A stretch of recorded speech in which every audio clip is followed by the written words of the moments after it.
De la evaluación primaria, bueno, tenía una vía aérea permeable, la paciente estaba lúcida, un tórax simétrico, apneica, ventilaba bien en ambos campos y con una saturación de oxígeno de 99% al aire.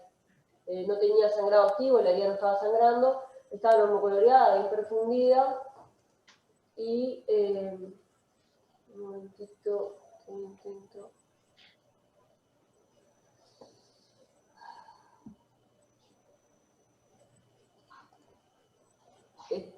Yo lo veo en pantalla grande acá lo que pasa, a ver.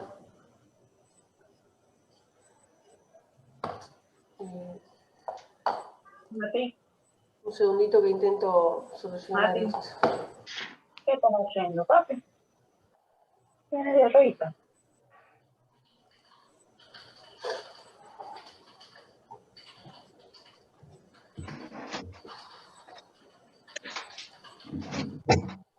¿Quieres un martes, pa?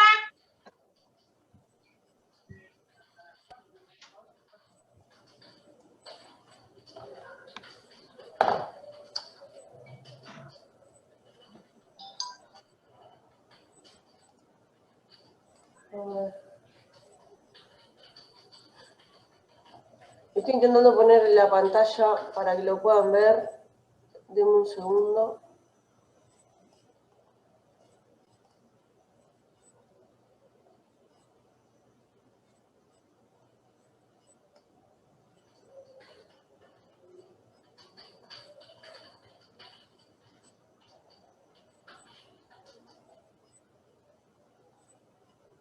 Bueno, no, perdonen, pero no, mi computadora no se conecta a internet y es una computadora que no es la mía y no estoy pudiendo ponerlo en pantalla grande, discúlpenme.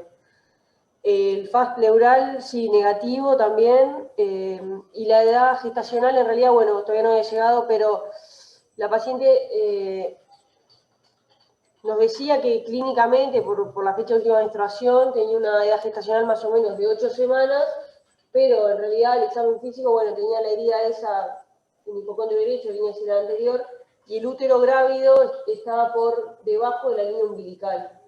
Nos permite estimar una edad gestacional de aproximadamente 20 semanas.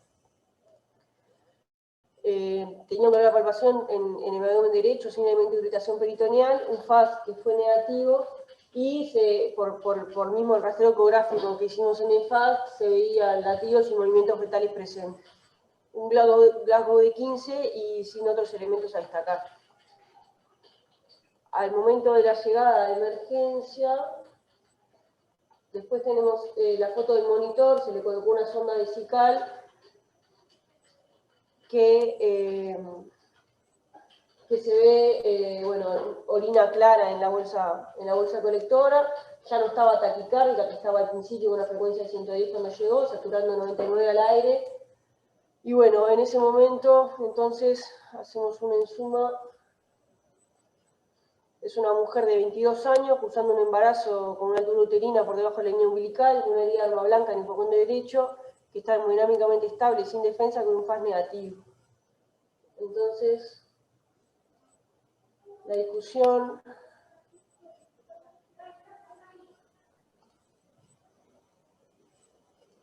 es, la primera pregunta que nos hacemos es si se necesitarían imágenes y qué imagen harían, si se haría una ecografía, una tomografía, una resonancia en primera instancia en la urgencia, o si plantean que debe ir una cirugía y por qué abordaje, si la laparotomía o un invasivo por la laparoscopía, y si se haría la interconsulta con algún especialista. Dejo un poquito las preguntas acá que nos hacemos. Bien, muy bien. Ahora bien. los estoy hablando.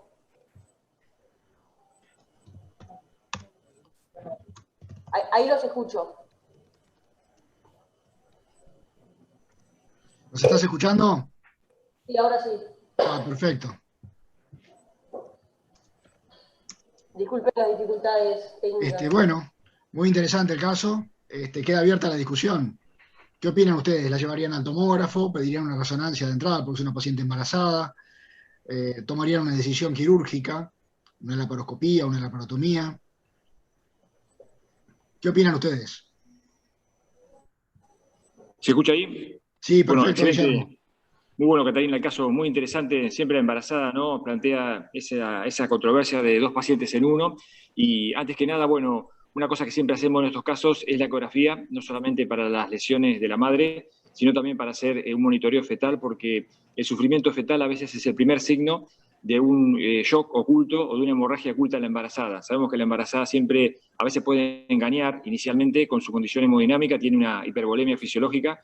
Y bueno, nos valemos mucho de eso, ¿eh? Si hay sufrimiento fetal, cuidado porque en breve puede estar empezando a descompensarse la embarazada. En este caso, bueno, por suerte aparentemente está todo bastante estable dentro de lo normal y lo que se plantean las dudas acá es con respecto al diagnóstico, ¿no es cierto?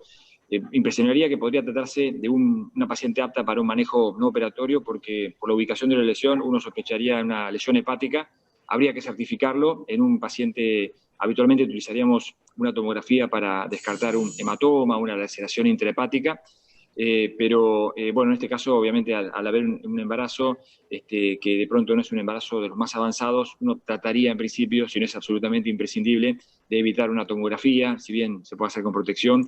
Ahí aparecen las alternativas de la resonancia, que sería lo ideal, para certificar la lesión y, bueno, y que inicie un manejo no operatorio en la medida que la clínica acompañe. Y la segunda opción, un poco más invasiva, ya sería una laparoscopía como para, bueno, digamos, creo que es controvertido si laparoscopía o tomografía, ¿no? Ambas tendrían su pro y sus contra en una paciente embarazada. Pero bueno, por todo eso, muy interesante el caso. Muchas gracias, Guillermo. ¿Algún otro aporte, alguna opinión?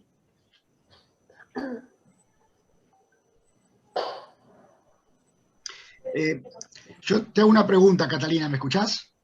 Sí, te escucho. Perfecto.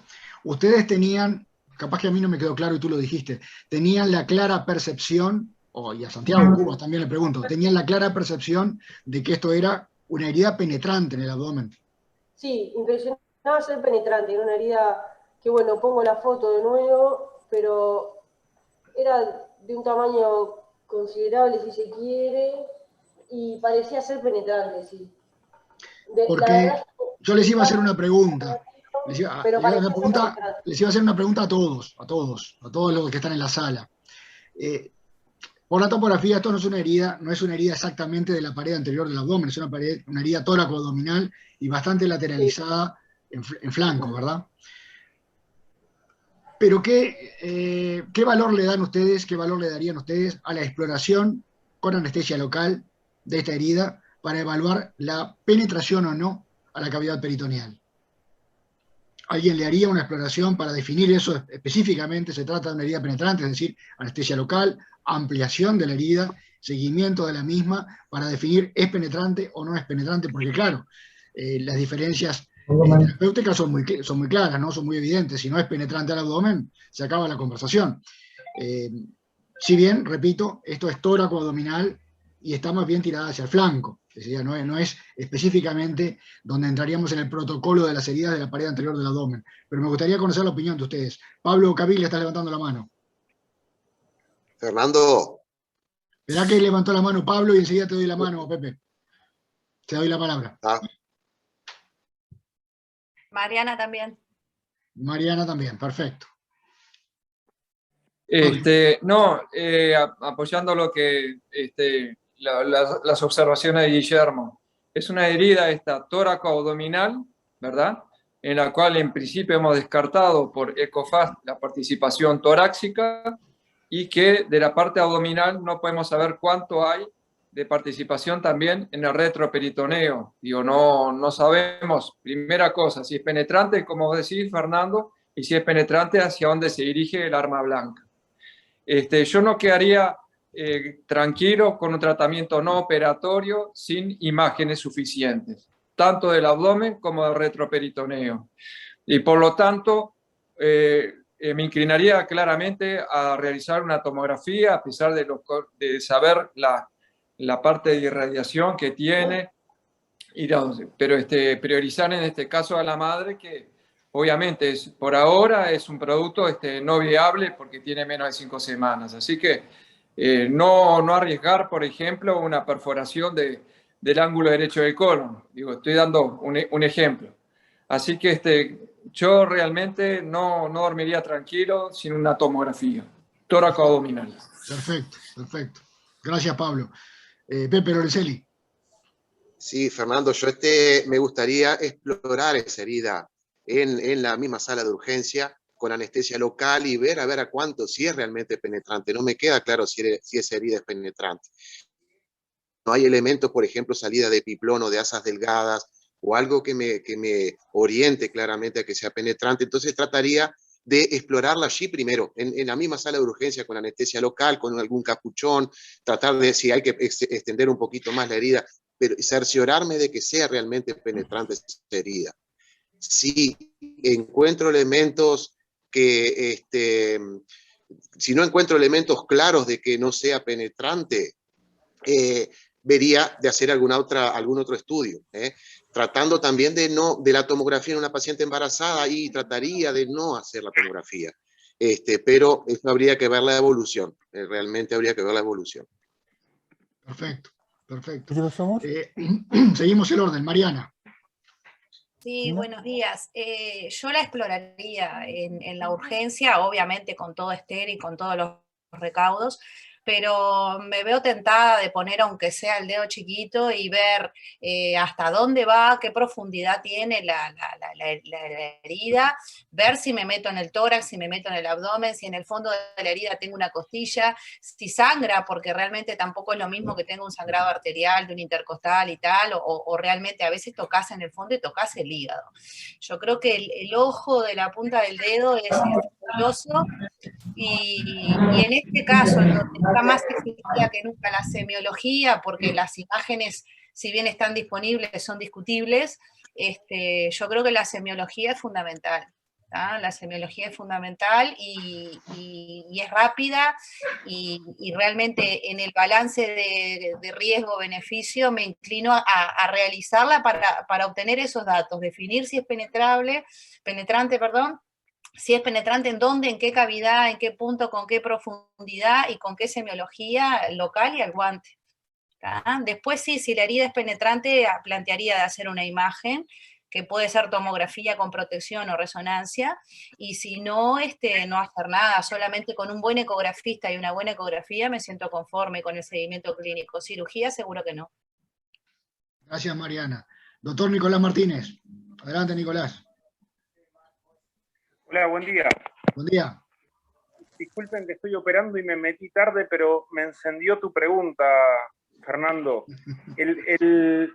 ¿La herida es entre las costillas o es por debajo de las costillas? No, yo creo que es tóraco abdominal, ¿verdad, Catalina? Es tóraco abdominal. Sí. Sí, es tóraco abdominal. Yo entonces, me parece a mí que las heridas lumbares y las heridas entre las costillas tóraco-abdominales no se exploran con anestesia local, que eso no tiene ningún valor. Le voy a hacer una anécdota, una vuelta, un cirujano muy experimentado de la urgencia, yo era R1, bajó, hizo la exploración local de la herida y subió a operar y me dejó a mí con el paciente se me inestabilizó, me mandó a rayos, casi se me muere, y cuando lo exploramos, que lo subí corriendo a rayos, tenía un cuchillo de como 15, 20 centímetros que atravesaba el hígado y atravesaba el riñón. Simplemente que el mango se le había partido. Entonces, con esto me parece a mí que no exploraría nunca una herida tóraco-abdominal, que recurriría, no sé si la paciente estaba estable, sé que estaba embarazada, pero entré Sí, estaba tarde. estable. Sí, yo creo que me manejaría en principio con el ECOFAS, y si no me alcanza el ECOFAS, no dudaría en hacer una tomografía. Pero Bien. explorar la herida me parece que no tiene valor en este tipo en esta localización. Bien, muchas gracias, Nicolás. Guillermo Barilaro, vos algo habías puesto en el chat. ¿Querés ampliar un poquito sobre cómo se manejan en el Oscar Alenle? Sí, gracias. Cuando la herida es tóraco abdominal, o sea, por arriba del reborde costal, no la exploramos digitalmente para no provocar nosotros un neumotórax. Sí, a veces colocamos anestesia local, ampliamos un poco como para ver, y colocamos 2 separadores pequeños para ver si atravesó el plano de los intercostales. Si atravesó el plano de los intercostales, eso podría significar de modo indirecto de que sería profunda y podría haber una lesión de diafragma, por ejemplo, como mínimo, ¿no? Después, por supuesto, uno termina estudiando a estos pacientes con imágenes para ver verdaderamente el grado de penetración. Las abdominales puras, sí, en ese caso, en general tratamos de explorarlas, salvo que sean puntiformes, como si fuesen por un estilete, pero el resto, a veces con anestesia local, ampliamos la herida y tratamos de explorarla para ver la dirección del vector y también si ha violado el peritoneo. Perfecto. Muchas gracias, Guillermo. Bueno, Fernando, si te parece, sigo. No, pará, que hay más gente, pará, no te apures. Ah, perdón, pasa que si no se va a ir medio largo. Bueno, pero no nos limites, que está interesante. El doctor Caviglia pidió la palabra y Carlos Pilacci te contesto. Mirá, es una paciente embarazada con una herida tóraco-abdominal. No sabemos si es penetrante o no, posiblemente sí. Tóraco-abdominal derecha, estable de todo punto de vista. Pablo Caviglia.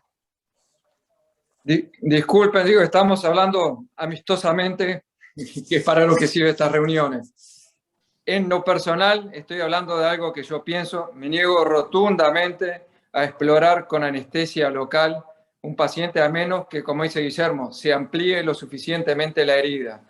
Pero la maniobra de colocar un capuchón o de colocar un dedo y ahí descartar que la herida sea penetrante,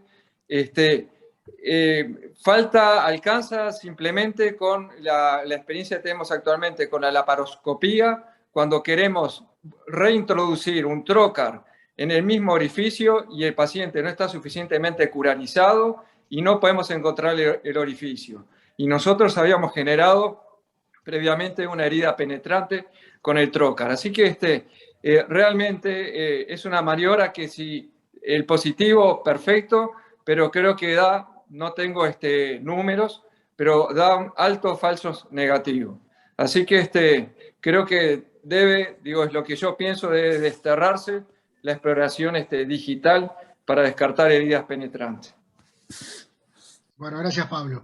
Catalina, adelante, contanos. Bueno, lo primero que hicimos, en realidad, mientras que estábamos valorando a la paciente, fue llamar a los ginecólogos que estaban de guardia para que vengan a valorarla. Ellos, bueno, constataron un útero por debajo de la línea umbilical, como ya habíamos mencionado. Entonces, bueno, se saca la conclusión de que posiblemente sea una gestación de alrededor de 20 semanas, un poco menos. Al tracto vaginal, un cuello posterior cerrado, sin genitorragia, ya se habían constatado los latidos y movimientos fetales, entonces plantean una conducta expectante con el control evolutivo. Y respecto a los estudios, bueno, nosotros planteamos hacer un estudio de imagen y, bueno, hablando con los imagenólogos también, nos pasaron un estudio de justamente imagenología que nos permite valorar de que la tomografía, minimizando las dosis de radiación, es un buen estudio para una paciente embarazada con un traumatismo y que para un feto de 2 a 20 semanas el riesgo de teratogénesis no aparece hasta entre los 50 y 150 microgray, miligrays, que en una tomografía de abdomen y pelvis anda alrededor de los 25 y de una angiotomografía de 34 para el feto. Que bueno, nos parece que es algo a tener en cuenta porque todos tenemos la noción de que, bueno, puede ser riesgoso para el feto, obviamente, la radiación, que no es menor, pero que en determinadas circunstancias podría ser seguro realizarlo. Ahora voy a dejar de compartir un momento y voy a compartir la pantalla de las imágenes de la tomografía.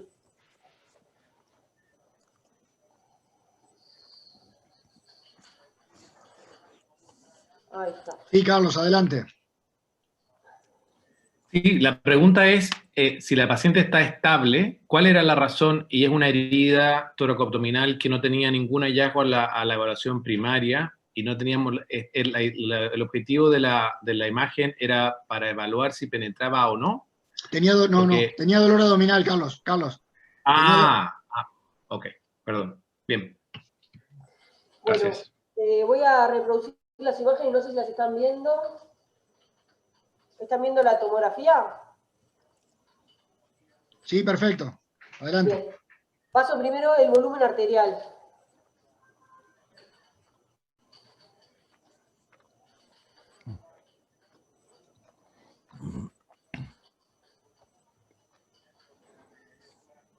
Voy a pasar todos los volúmenes primero y después discutimos las imágenes, si les parece. Dale, perfecto. Acá está la fase arterial. Eso rápido. La parte del tórax me la voy a saltear, si los cuento para que sea más corto. No tenía nada en el tórax, ni hemotórax, ni neumotórax, nada en el tórax, así que paso directo a el abdomen en la fase portal ahora.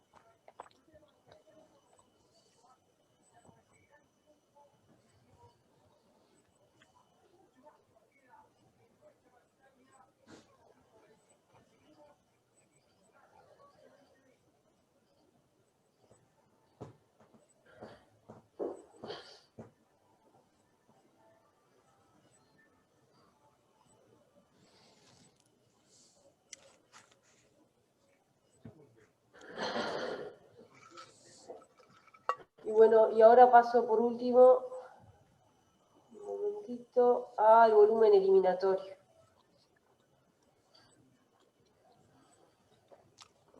¿Se ve bien ahí? Sí.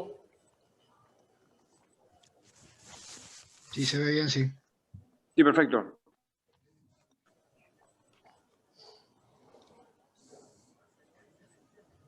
Guillermo, mira.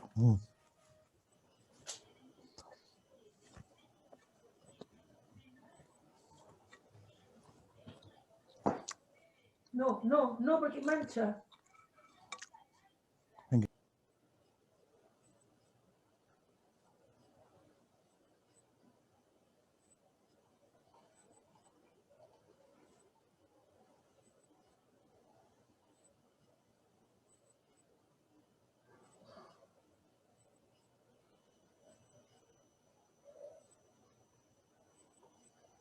A ver que tengo algunas preguntas en el chat.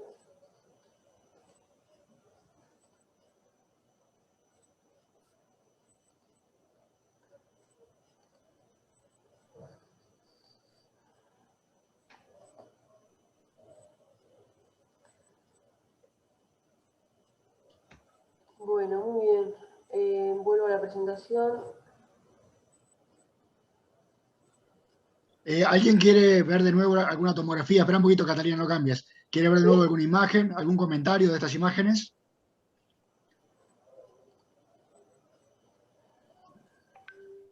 Perdón, Fernando, sí. Bueno, ahí se ve bueno, como todos han visto, en principio no se ven lesiones importantes ni en el hígado ni en el riñón, la parte parenquimatosa está bastante conservada, pero bueno, por supuesto, según la atención el hematoma y después en el tiempo tardío una extravasación importante de contraste que uno pensaría en una fuga urinaria.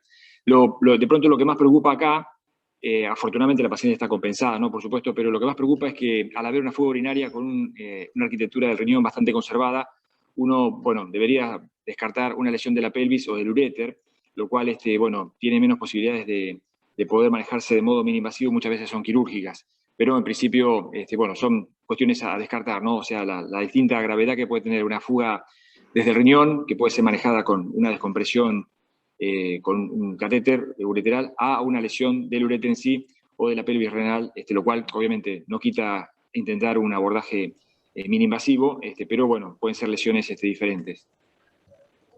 Perfecto, Guillermo, muchas gracias. Nosotros tenemos la suerte de tener en la sala ahora justamente dos representantes de la cátedra de urología.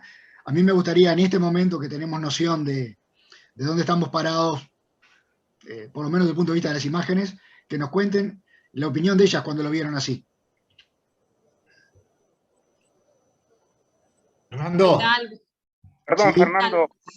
Fernando, capaz que creo que en la presentación, Cata, no sé si yo para no adelantarnos demasiado con los urólogos, porque no sé, Cata, si tenías algunas diapos, son 2 o 3 y después pasaría a la opinión de urología. Bueno, dale, perfecto. Así que dejo compartir las imágenes y vuelvo a la presentación y Dale. ya seguimos. Ya me queda poquito a mí. Perdón. No pasa nada. Perdón, Fernando, antes podrían hacer una conclusión del informe del escáner o cuáles eran las lesiones que tenía en realidad. Pará, capaz que viene ahora. Pará un poquito.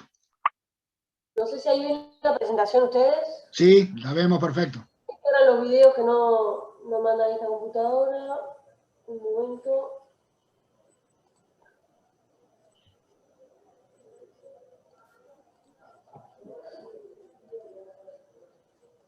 Bueno, esto creo que ya lo hablamos todos. En realidad la tomografía lo que ve es una lesión penetrante hasta cavidades del tercio superior del riñón derecho en la valva anterior, con fuga en la fase excretora, y ahí hicimos la interconsulta con los urólogos, y bueno, si quieren ya les pasamos la pelota a ellos. No tenía lesión hepática, sí tenía un hematoma ahí de retroperitoneo mezclado con orina, y tenía hemoperitoneo en realidad también difuso. Tenía periepático, periesplénico, la gotera paritocólica y en el fondo el saco de Douglas. Que en el FAS en principio no se había visto, pero bueno, en la tomografía se vio. Exacto.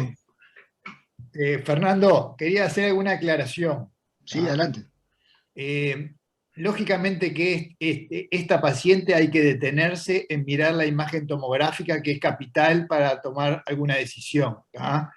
Pero lo que sí se ve es una herida que penetra al abdomen, tiene la hemival, es decir, el sector anterior, poné la imagen, Cata, el sector anterior del riñón, acá ustedes ven ahí una laceración de todo el sector anterior. Exacto, tiene una laceración renal, sí. Perfectamente bien clarita, tiene un gran hematoma todo retroperitoneal, o por lo menos tiene un contenido en el retroperitoneo, y el tema ahí que había que distinguir bien si tenía primero lesión o una lesión del hígado, y lesión fundamentalmente del colon derecho, ¿no? Que esos son un poquito los miedos para el cirujano que está en la urgencia, si catalogarla exclusivamente como una lesión renal o que tiene otros órganos asociados, en este caso el hígado y el colon derecho. Por eso la imagen creo que es fundamental, y lo que sí les digo que no se veía neumoperitoneo, y la verdad que no se veía un trayecto claro de una lesión del hígado. Si bien ustedes si lo ven, piensan, bueno, pero si entró el cuchillo por la cara anterior, ¿cómo lesionó el riñón sin haber lesionado el hígado? Esa es alguna de las cosas que nos preguntamos nosotros en la urgencia, que también tienen su explicación, que los imagenólogos nos lo explicaron por qué no tenía lesión del hígado. Pero en suma, lo hago cortito, no parecía tener lesión del hígado, y no parecía tener por lo menos afectación del ángulo del colon, pero fue difícil sacarle realmente jugo a esas y descartar absolutamente que tuviera lesiones a ese nivel. Dos Perfecto, Santiago. Que quería decir, Fernando. Una es que, bueno, reinterrogando a la mujer, una vez que ya teníamos la imagen de la tomografía, que ya habíamos visto la lesión, la interrogamos y lo que nos dijo fue que la herida fue hecha por otra mujer, que bueno, recordando las clases de forense que teníamos en el pregrado, las heridas son de arriba hacia abajo generalmente, y bueno, eso explicaba un poco el mecanismo lesional. Y lo otro que los imagenólogos también nos explicaron es que el riñón está desplazado hacia arriba por el hematoma mismo, por lo que queda ahí como superpuesto con el hígado, pero inicialmente probablemente estuviese más abajo y por eso se lesionó el riñón y no el hígado. De todas formas, hay un hecho que es muy importante, y es que es una paciente que se encuentra con una hemodinamia normal y mantenida normal, que tiene un hemoperitoneo discreto, es decir que eventualmente esta lesión, aunque hubiese involucrado el hígado, posiblemente si fuese solo el hígado, para manejo no operatorio. O sea que no es lo que más me preocupa.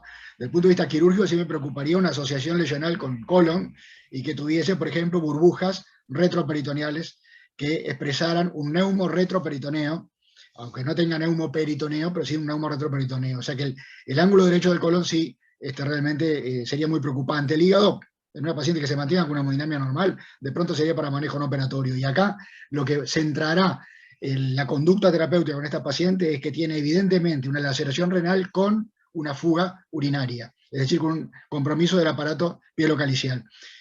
Carlos Pilasi.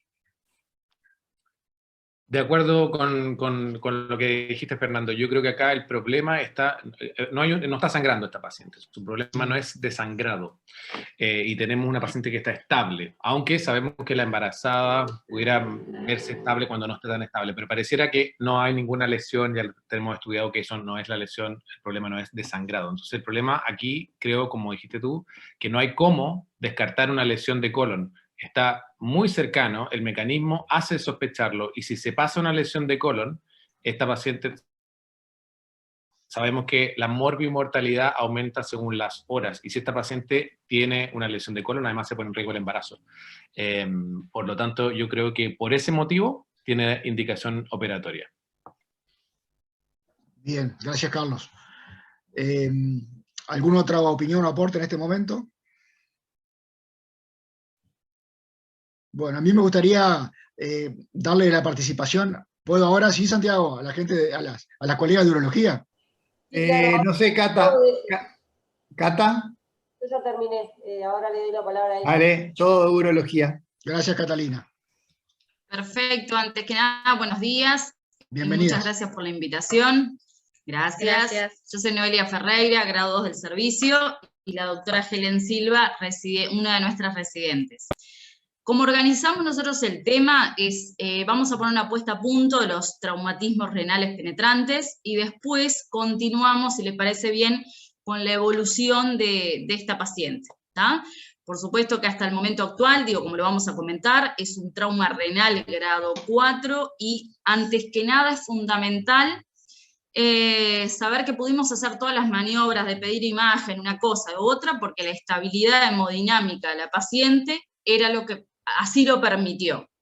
Diferente hubiese sido si la paciente hubiese llegado en otro contexto. Acá lo fundamental es que la hemodinamia de la paciente se mantuvo estable en toda la evolución.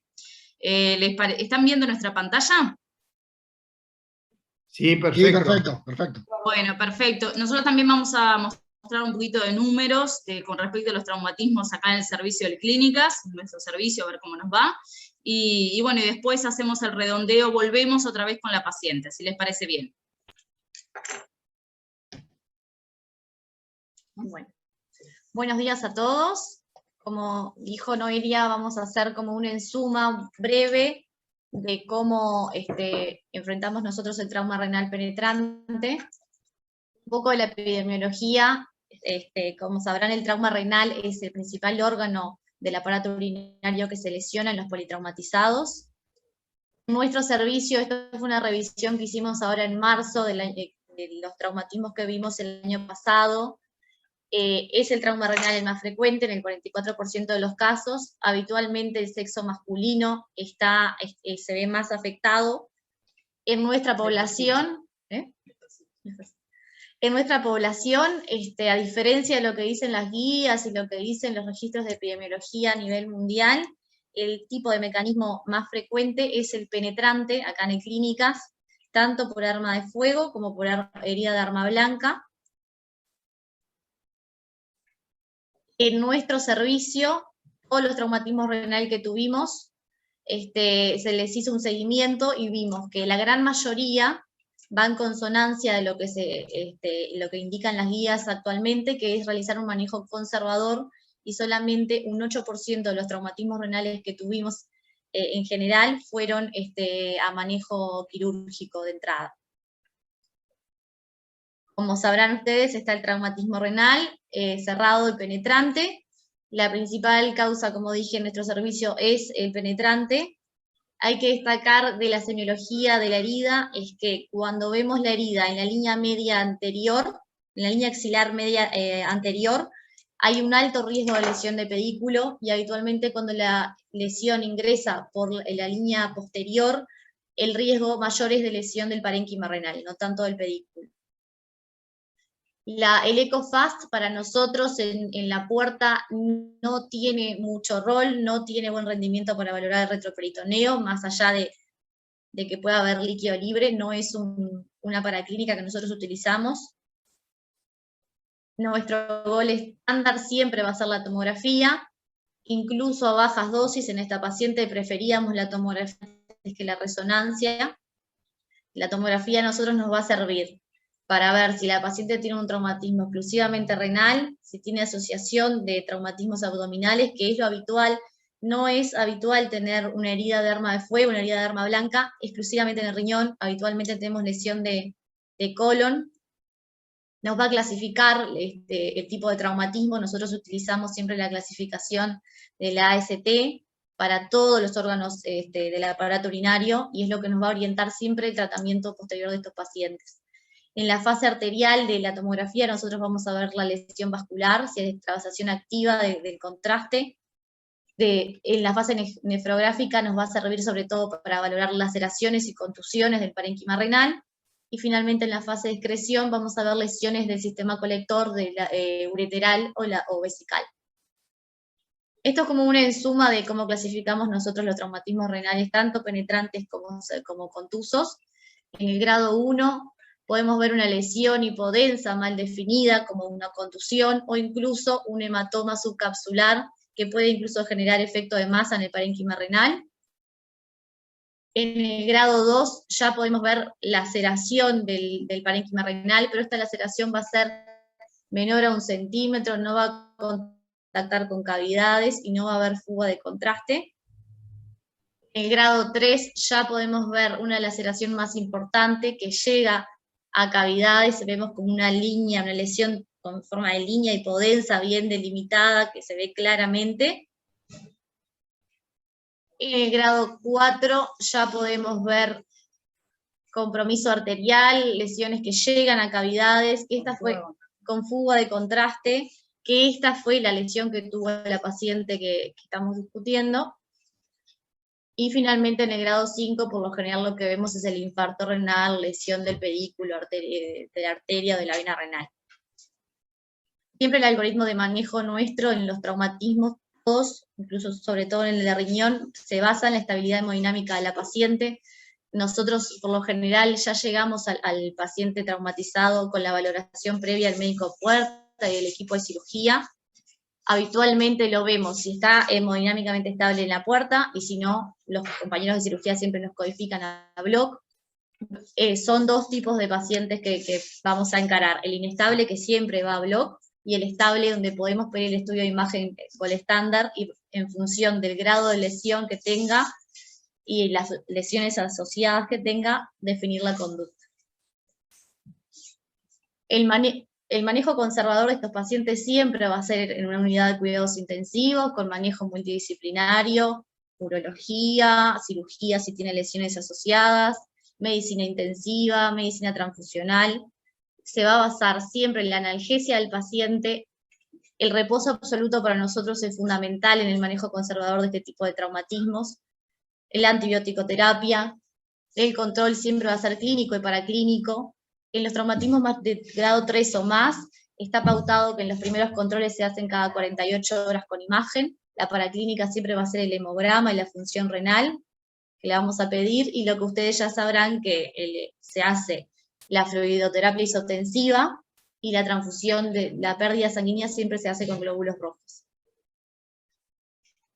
Un punto intermedio entre el manejo conservador y el manejo quirúrgico es la angioembolización.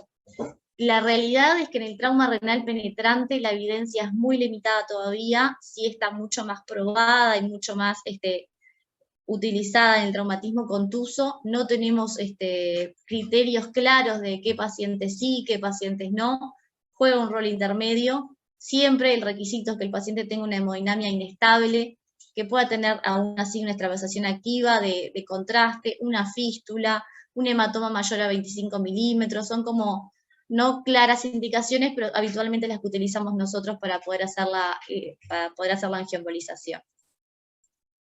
Y bueno, finalmente el manejo quirúrgico de estos pacientes siempre se da en agudo, cuando el paciente tiene un shock hipovolémico que no podemos controlar con las medidas de reanimación en puerta.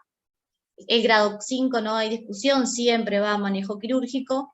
Y bueno, cuando nos llaman los colegas de cirugía habitualmente, que entran al paciente por otra lesión y ven que tiene un hematoma retroperitoneal, lo que siempre nos fijamos nosotros es si late y expande. Si late y expande hay que intervenirlo, si no, nosotros siempre hacemos manejo conservador del traumatismo. Y bueno, ahora venimos al caso de la paciente. Antes de pasar al caso, quería comentar una cosa. Vieron que la paciente no presentaba hematuria. El signo de hematuria traduce lesión de la vía urinaria, pero no traduce la gravedad de realmente dicha lesión. Muchas veces los pacientes se presentan con hematuria y lo más probable es que a veces tienen solamente una contusión o una laceración pequeña. El hecho de tener una hematuria no significa que tengamos más tendencia a ser más invasivos o no. Con respecto a la embolización, como se comentó, en el trauma penetrante a veces no tenemos criterios muy claros para usarlo, siempre si está el paciente estable, se hace tratamiento conservador, y la angioembolización se reserva para casos de complicaciones en el trauma penetrante, como son los pseudoaneurismas o alguna fístula arteriovenosa. Eso en principio. Y bueno, como comenté, el tema de la hematuria es muy importante porque a veces nos asusta, el paciente le ponen una sonda, viene con una hematuria importante, y no significa, no representa realmente el traumatismo, la magnitud del traumatismo, la presencia o no de hematuria. Esto es un poco un resumen de la evolución de la paciente, que se fue de alta hace poco, la realidad. Ella ingresó, nosotros la valoramos después de que la valoró Gine y la valoró el equipo de cirugía, que se descartaron lesiones asociadas. Decidimos, por la gran fuga de contraste, un traumatismo renal grado 4, colocar en principio un doble J, que es un manejo conservador mínimamente invasivo. Se le colocó el doble J al otro día del ingreso de la paciente y se inició manejo conservador. Además de la colocación del doble J, la paciente, por supuesto, salió derivada con una sonda vesical, la cual a los pocos días la misma paciente decide autorretirársela. Entonces eso también, hay que recordar que lo importante es derivar correctamente al paciente, no solamente con el doble J, sino con la derivación urinaria, o sea, con la sonda vesical. No dejar que su detrusor se contraiga en cada micción, porque si no hay reflujo retrógrado, es por eso que a veces los pacientes con cólico, otro tema, pero con cólico nefrítico le ponemos el catéter doble J, le ponemos la sonda, y después que le sacamos la sonda, el paciente vuelve a tener el mismo dolor. Bueno, justamente es por eso, porque en cada micción hay reflujo retrógrado por las mismas fenestras del catéter. Entonces, bueno, la señora tendría que haber continuado con sonda vesical, lo cual no hizo. Que también eso explica por qué la evolución un poco tórpida de este caso. Bueno, la paciente a la semana empieza con leucocitosis, fiebre, en ese interín decide fugarse. Se fuga, reingresa a los pocos días por hematuria, síntomas asociados al catéter, vuelve a tener contacto con el servicio, se discute resonancia, además tenía una leucocitosis de 20.000, se discutió con el servicio de imagenología, resonancia sí, resonancia no, tomografía. Dada la edad gestacional de la paciente y la posibilidad de hacer tomografía a bajas dosis, se decidió continuar el seguimiento de la paciente con tomografía. En ese momento evidenció una colección perirrenal, que se drenó por drenaje percutáneo en bloque quirúrgico. La paciente tiene una buena evolución hasta que a las 2 semanas otra vez fiebre, leucocitosis, PCR de 270, se la vuelve a taquear a la paciente, siempre procurando el manejo conservador dentro de lo posible, porque siempre se mantuvo hemodinámicamente estable. Se vio que tenía un hematoma subcapsular y áreas de nefritis, se rota el tratamiento antibiótico, se recoloca la sonda que la paciente se había retirado y se continúa con la conducta expectante. Tuvo una buena evolución y finalmente se adhirió un poco más al reposo absoluto, a dejar tener la sonda, el cuidado del drenaje, y pudimos darle el alta el viernes pasado, pero fue bastante Por supuesto, complicado. es siempre con los controles, con colegas de ginecología que todos los días valoraban a la paciente, le hacían el Doptone, confirmaban la vitalidad fetal. Esta paciente tuvimos que, como comenté al principio, cuando entramos hoy en la sala, tuvimos que participar a los colegas de psiquiatría y de psicología médica, porque era una señora que, bueno, una paciente que no tenía muy claro con respecto a su deseo de ser madre, entonces pasamos por todas las facetas con esta señora. Ella entendía su patología, pero por momentos no quería cumplir lo que le solicitábamos, entonces fue un manejo bastante difícil. Ella misma se retiraba la sonda, conseguía una jeringa, se desinsuflaba el balón y se retiraba la sonda. Entonces, bueno, por supuesto que ese urinoma infectado se puncionó de forma percutánea. En su momento dijimos, la idea de hacer una nefrectomía. Noelia, disculpame que te interrumpo. Algunos tenemos una duda. Acá Pablo Cavila te está preguntando por el chat y yo tengo la misma duda. ¿Qué cultivo es urinoma infectado? ¿Qué microorganismo Absolutamente nada, justamente iba a comentar eso. Todos los cultivos fueron negativos. Hay que recordar que la paciente desde el momento cero que ingresó ya estaba bajo tratamiento antibiótico. Después lo que hace nada, un examen de orina antes de irse, lo que había cultivado era una cándida, que los colegas de infectología en principio, como la paciente estaba totalmente asintomática, decidieron no tratarla, porque para poder tratar el fluconazol era un tratamiento bastante prolongado, y bueno, con respecto a la edad gestacional, fue conducta expectante de la señora, y bueno, y así quedamos. Perfecto, muchas gracias, Noelia. No, por favor. A mí me gustaría, Carlos Pilasi, que nos dieras tu opinión. Podés suavizarte si querés, no hay problema. No, lo que pasa es que, a ver, yo tengo algunas aprensiones con el manejo conservador en estos casos. Acá la paciente tenía indicación, para mi gusto, tenía indicación quirúrgica por dos motivos. Uno, porque tiene un hematoma retroperitoneal en un trauma penetrante. El expansivo o no expansivo se aplica para los traumas cerrados. Y además tenía una víscera cercana que había que descartar lesión, y no hay forma de hacerlo con imágenes. Y esta paciente tenía el problema que además está embarazada, entonces una infección que era de alto riesgo por la contaminación, porque era una herida penetrante que además tenía extravasación de orina, y no sabíamos si a lo mejor tenía o no tenía el intestino además, es de alto riesgo para ese embarazo. Entonces, para mí, esta paciente el riesgo para el feto es mucho menor para esa mujer embarazada, el riesgo de una cirugía es tolerable. Recordemos que se hace cirugía fetal, bueno, yo voy a aclarar que además soy ginecólogo, tengo dos especialidades, entonces quiero especificar que efectivamente esta paciente tendría mucho menos riesgo de operarse que de no operarse y tener una complicación como una infección, que se va a tolerar muy mal. Por lo tanto, para mí, yo creo que en este caso yo no habría intentado un manejo conservador y habría hecho un manejo quirúrgico, por esos motivos. Perfecto, muchas gracias, Carlos. Ana Perdón, Milena, Fernando. Sí, Pablo, adelante. Para seguir con Carlos, ¿qué hubiera hecho Carlos si descarta lesión de colon y encuentra ese hematoma retroperitoneal simplemente? Sí, el hematoma tienes que explorarlo porque es una herida penetrante. Entonces se explora, habría tenido también ahí a la vista la lesión, no sé si al final era de uréter o de riñón, se repara. La lesión era una laceración renal. Una porque cuando la llevamos a Block, por supuesto, cuando colocamos el catéter WJ, lo primero que hacemos es una pielografía retrógrada en la cual se vio la indemnidad de todo el uréter y de la pelvis renal. Por eso nos manejamos de esa manera. Sí, en el caso de entrar en cirugía, se puede hacer la reparación también primaria en dos planos. Obviamente se hace la reparación del cáliz y de la otra parte. Se hubiera hecho la misma reparación y se deja también puesto el WJ en esa... O sea, no le habría quitado eso, pero... Por supuesto, ese era el plan B, así fue planteado.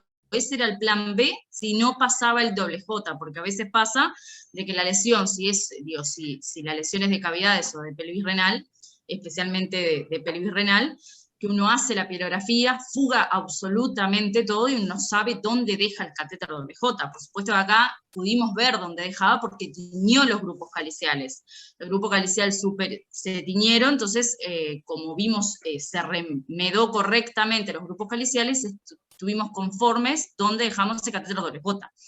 El plan B, y así fue como se planteó en la señora, era tratamiento endoscópico, y si no pasaba el doble J o la lesión era más grande, se iba a hacer un tratamiento abierto con reparación de cavidades, y por supuesto siempre, después de una reparación de cavidades, queda tutorizado el aparato urinario con un catéter doble J.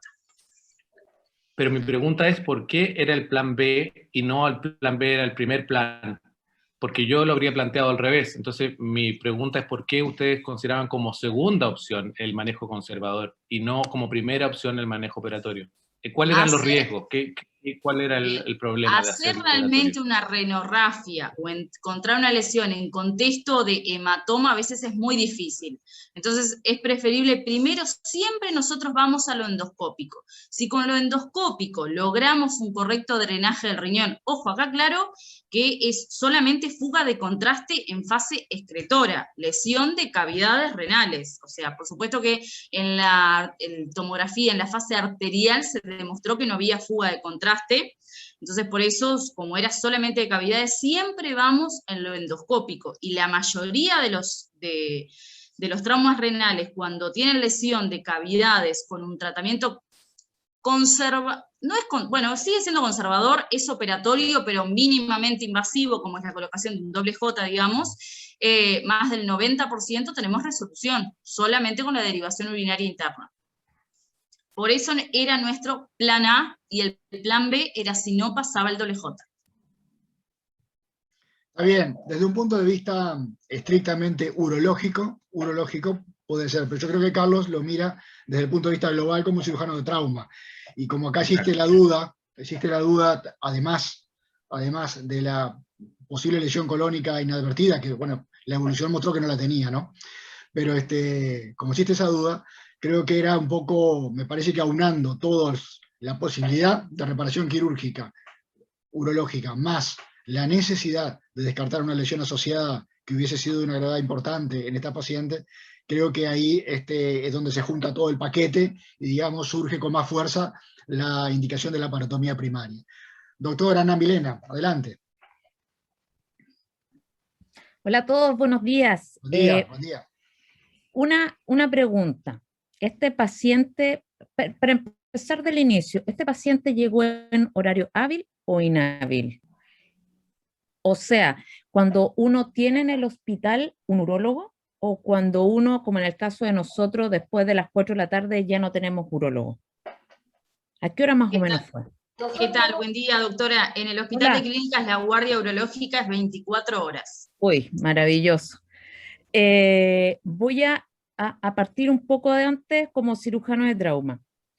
Cuando uno tiene un paciente con un trauma penetrante, con lesión en el retroperitoneo, es obligatorio hacer la exploración. Eso es obligatorio. O sea, si yo hubiese tenido el trauma penetrante con ese trauma y con ese hematoma retroperitoneal, yo hubiese tenido que entrar a explorar. El único caso en que no se exploran los hematomas retroperitoneales es cuando son contusos en la zona 2, en la zona 3, cuando no expanden, cuando no laten.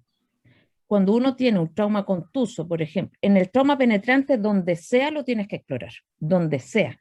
Y en el trauma contuso es obligatorio explorarlo cuando estás en la zona 1, supramesocólica o inframesocólica. Por lo tanto, si ustedes tienen mucha suerte de tener un urólogo a mano, yo hubiese entrado en conjunto, cirugía con urología, hubiese abierto ese hematoma y hubiésemos visto in situ lo que hay. Ahora, a nosotros como cirujanos de trauma, ¿qué se nos dice? Cuando tienes lesión de pelvis renal o se está haciendo este urinoma o está filtrando, la indicación de nosotros, como cirujano de trauma, es sacar el riñón. ¿Ya? Lo mismo cuando tienes lesión del ilio y no tienes posibilidad, por ejemplo, de tener un vascular, que le ponga una endoprótesis al ilio para poder salvar el riñón. Pero la indicación que nosotros tenemos es sacarlo.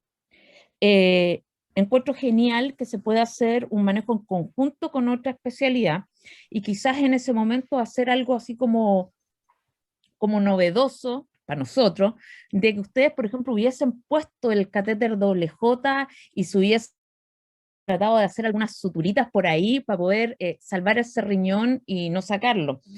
Me parece que el tema es espectacular porque se juntan dos especialidades que manejamos, diferente el trauma renal. Entonces quizás en ese momento se hubiese podido hacer alguna fusión, alguna cosa, porque nosotros cuando nos encontramos esa lesión vamos a sacarla.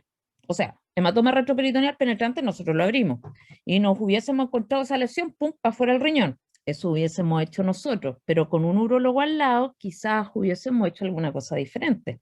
Entonces es súper interesante que ustedes tengan la posibilidad de entrar las dos especialidades, lo encuentro espectacular, porque nosotros no lo podemos hacer, nosotros decidimos ahí nomás qué problema tenemos y lo sacamos.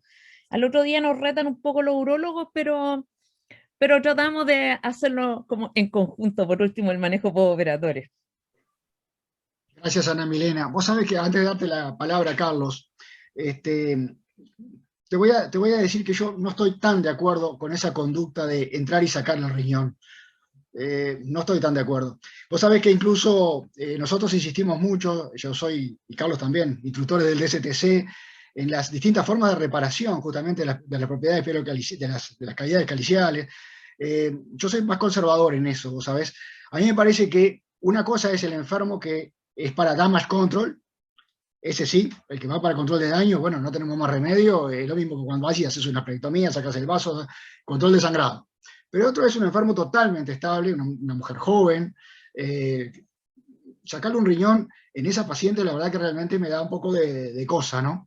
Entonces me parece que es muy grande la distancia entre el manejo que se hizo correctísimo, en definitiva, porque bueno, como no tenía lesión de colon a los efectos de la paciente, anduvo bárbaro con un doble J, fíjate que mínimamente invasivo. Entre eso y la nefrectomía, creo que tiene que haber un intermedio, y el intermedio para mí está situado en esa población de enfermos que te lo permiten, que no tenés que hacer un control de daños, que bueno, te encontrás con esa lesión renal, y creo que lo que los urólogos plantearon como un plan B, bueno, sí creo que hay que llevar eso. Si lo estás explorando para descartar una lesión colónica, para abrir el hematoma retroperitoneal y te encontrás con eso, me parece que el intento de reparación debe hacerse calibrado con un doble J, porque sacar un riñón, bueno, es sacar un riñón, ¿no? O sea, le estás disminuyendo un 50% su capacidad de función. Perdóname, Carlos, que te quité la palabra.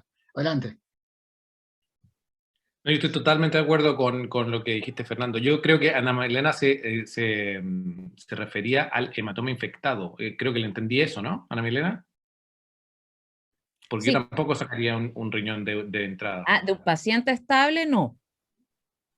De un paciente estable no lo sacaría, ¿ya? Porque se Por eso, supone... esta paciente, si entras y te encontrás con el hematoma, lo explorás y se intentaría una reparación. Ah, sí, claro. Sí. El punto, ahora, si tengo mi urólogo, espectacular. No, por supuesto. Claro, yo creo que siempre es bienvenida la ayuda, pero creo que la indicación quirúrgica, y por eso que es importante el concepto de la cirugía de trauma, que es distinta a la que tienen los cirujanos de órganos específicos, es que este paciente tenía indicación quirúrgica. Yo creo que quiero recalcar ese caso. Este paciente tenía indicación quirúrgica porque tiene un hematoma retroperitoneal por una herida penetrante y una posible lesión intestinal que no vas a saber y que fue una apuesta arriesgada, y tuvo suerte que la paciente no tenía la lesión, pero si lo hubiese tenido, lo más probable es que ese embarazo se hubiera perdido. Entonces, y con obviamente la paciente también, tiene el riesgo de sepsis de la enferma. Entonces, creo que la indicación era quirúrgica. La reparación, si ustedes tienen la posibilidad de tener un urólogo, perfecto, porque ellos están mucho más acostumbrados a hacerlo. Un cirujano que hace urgencias debiera también estar capacitado para poder hacer ese tipo de reparaciones, que son de las técnicas que enseñamos en el DSTC. con el tutor de WJ, que hay que dejarlo puesto, por supuesto, pero creo que el menor riesgo, uno tiene que tratar de ir a reducir los riesgos potenciales en la cirugía de trauma. Entonces, la exploración creo que no hay mucha duda en que debiera haberse hecho, desde el punto de vista de la cirugía del trauma global. Gracias, Carlos. Guillermo Barilaro, ¿te gustaría ampliar los conceptos que estás dando en el chat? Sí, gracias. No, bueno, excelente el caso porque realmente, como siempre, tiene un montón de aristas. Y no, bueno, yo creo que un punto clave cuando se están tomando decisiones al principio es, obviamente, tener una buena tomografía. A veces cada caso es diferente, ¿no? Por supuesto hay que tener cuidado, hay que sentarse a ver bien la tomografía, pero a veces la tomografía tiene muy buena calidad, definición de imágenes, se hacen bien los tiempos arterial, venoso, el tardío, y a veces uno, en algunos casos, puede estar seguro de que el trayecto penetrante pasó lejos del duodeno, lejos del colon, o sea, con posibilidad de lesión de hígado y o vaso, hígado y o riñón, ¿no? Y entonces, en ese caso, uno por ahí se siente un poco más tranquilo de no apurar una intervención. Otras veces es como dice Carlos, sí, de pronto si el trayecto está muy cercano a la víscera hueca, uno termina con una exploración, pero si uno de pronto está seguro de que pasó de un modo, digamos, seguro, lejos del colon y del duodeno, se puede intentar un manejo no invasivo o mini invasivo, como fue justamente el que iniciaron en este caso, que yo creo que fue interesante. Y otra situación que a veces nos ha tocado es cuando uno tiene una muy buena tomografía, hay un hematoma retroperitoneal penetrante, por supuesto generalmente por herida de arma blanca, ¿no? Que es más accesible, y uno ve que el riñón está bien, que no hay lesión de extravasación de contacto urinario, que uno no ve ningún tipo de lesión sangrante, y hemos hecho tratamiento no operatorio, a pesar de tratarse de un hematoma retroperitoneal penetrante. Yo creo que esos casos generalmente se han debido a algún sangrado venoso, que puede ser muscular, o de la grasa retroperitoneal, por supuesto, nada severo, y por eso esos pacientes anduvieron bien. Así que realmente creo que todos estos comentarios vienen bien porque cada paciente es diferente, ¿no? Y hay que individualizar qué manejo. Yo un poco aprovechando este espacio quería hacerle dos preguntas muy breves a los urólogos para compartir justamente situaciones del trauma frecuentes. Una de ellas es, ¿qué opinan de una paciente con un traumatismo cerrado, con una extravasación urinaria pequeña, si colocan inicialmente un catéter ureteral o si esperan a veces, en un paciente que está asintomático, esperan a un segundo control de imágenes a las 48 horas, y en esos casos lo que nos ha pasado a nosotros, porque no hemos tenido posibilidad de colocar el catéter, es que a las 48 horas esa extravasación había desaparecido. Y la otra pregunta es, ¿qué opinan de aquellos pacientes que tienen un riñón mudo, es decir, una lesión grado 5, pero con el parénquima conservado, donde uno dice, este no es un riñón destruido, sino que hay una lesión en el pedículo, más posiblemente una trombosis, porque no veo extravasación, y el paciente tiene más de 6 horas de evolución? Si en ese caso intervienen o si directamente se abstienen de intervenir, dado que sería un riñón no revascularizable. Esas dos preguntas de situaciones frecuentes. Gracias.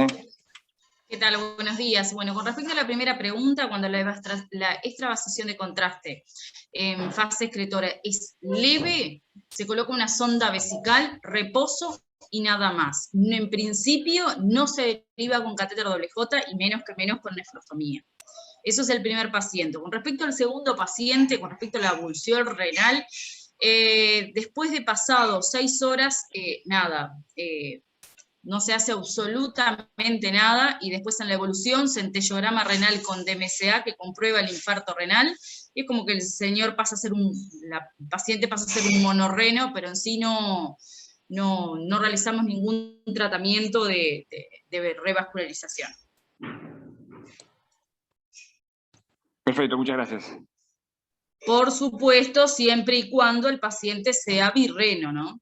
A veces cuando uno se enfrenta, que puede pasar, a pacientes monorrenos, acá desgraciadamente en el clínica nosotros tenemos la patología litiásica, que es muy difícil de manejar, entonces muchas veces los pacientes, perdemos riñones por patologías litiásicas, esto pasa acá en el clínica, es habitual, y bueno, a veces tenemos pacientes jóvenes que son monorrenos porque tienen una bolsa hidronefrótica por una litiasis, y bueno, por supuesto que si ya son monorrenos funcionales, digamos, y su otro riñón es el que tuvo el traumatismo, a veces,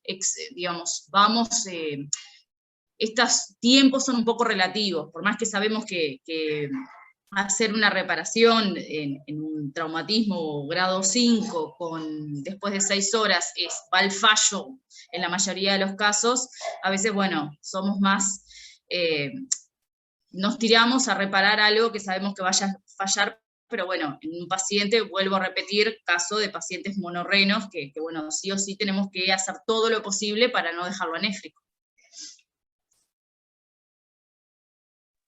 Perfecto, muchas gracias. Bueno, perfecto. Muchísimas gracias por todos los comentarios. Muchas gracias a las doctoras de urología. Las dos urólogas, realmente ha sido bien importante la presencia para poder ahondar en todos los aspectos que tienen que ver con este caso en traumatismo renal, ¿verdad? Si no hay más comentarios, los invito a pasar con el segundo caso. Bueno, muchas gracias por la invitación y cualquier cosa estamos a las órdenes. Muchas gracias. Muchas gracias.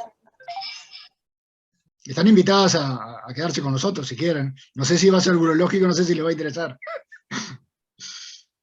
Me encantaría, pero tengo llamada del CASMU, así que tengo que irme. Hasta Suerte, luego. Suerte. Bueno, no sé quién. Bueno, muchas gracias. ¿Quién sí, presenta? muchas gracias, Fernando. Sí, Voy a presentar la doctora Estefanía Blanco de nuestro hospital. Muchas gracias. Hola, Estefanía. Hola, ¿qué tal? Buen día, ¿me escuchan? Sí, perfecto. Bárbaro. ¿Comparto pantalla? Empezá a compartir nomás.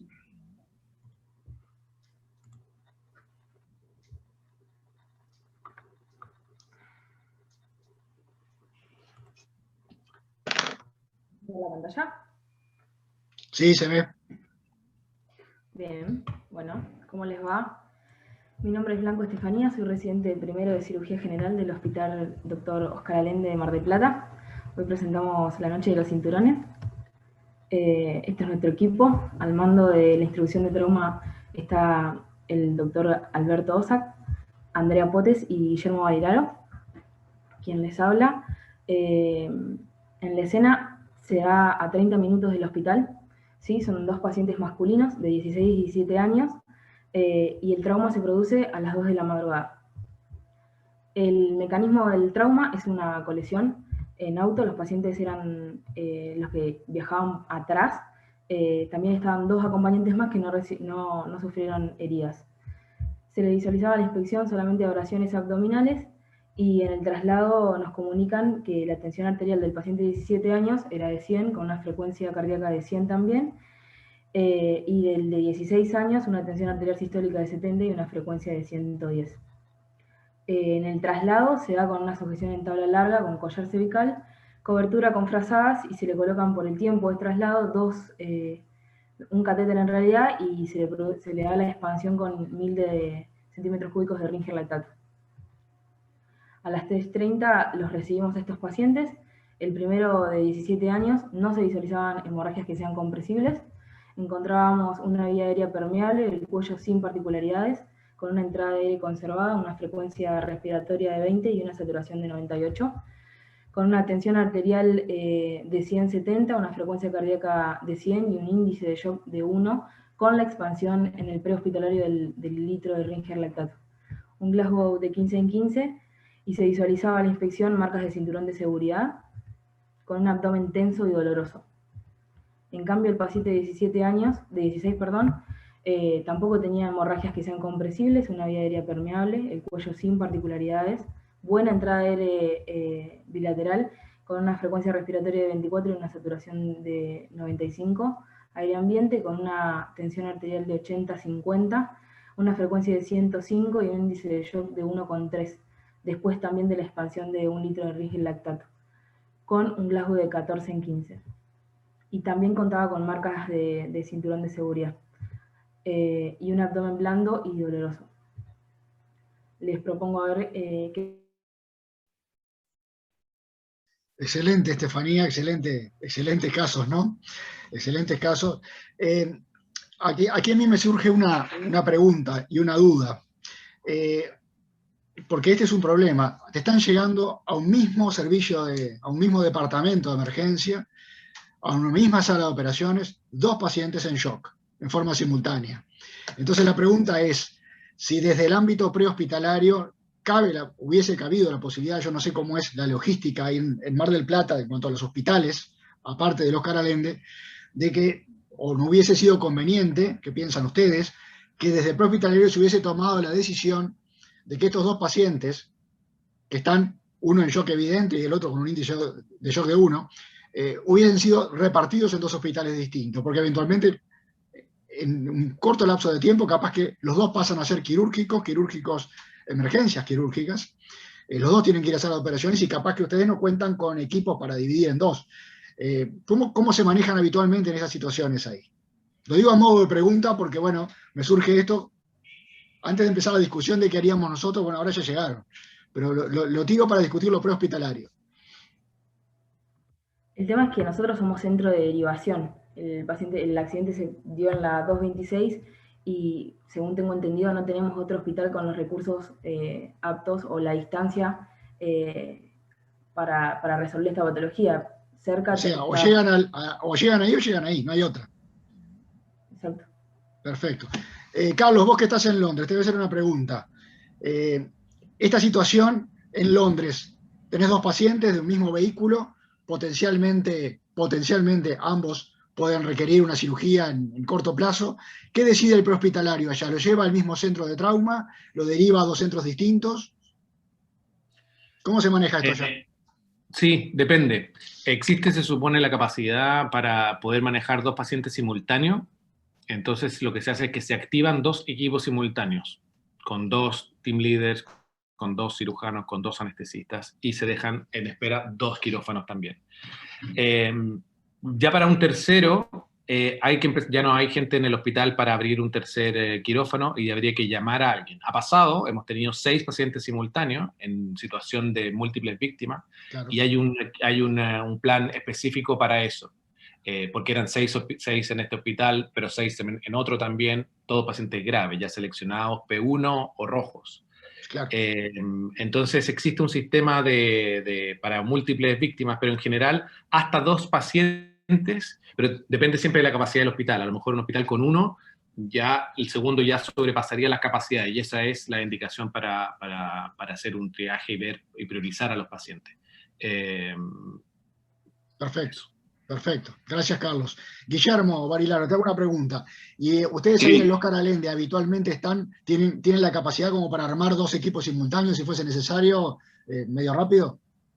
Sí, exactamente. En este caso en particular, que estamos presentando, no corresponde a nuestro hospital, sí participé yo, y en ese caso había solamente un equipo. Eso un poco quería adelantárselos.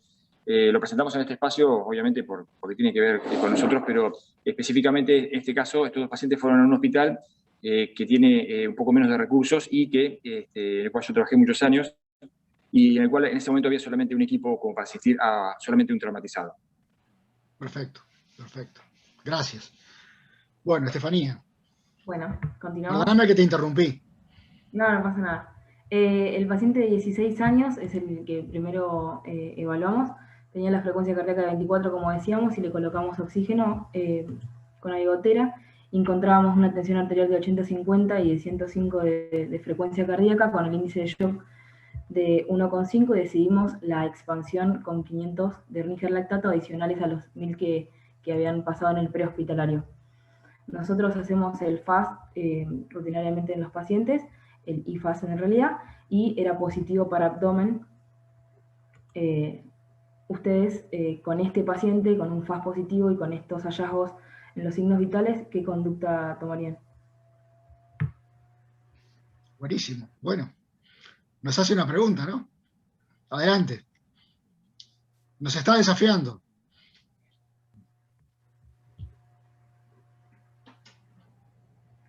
Folo, contanos. ¿Te lo llevas a bloc o lo llevas al tomógrafo? No, lo llevo a bloc. Con este índice de shock, estoy pensando, básicamente que tiene la lesión de una víscera maciza o eventualmente una lesión mesial. Estoy pensando en que acá hay un sangrado activo. Perfecto. Bien.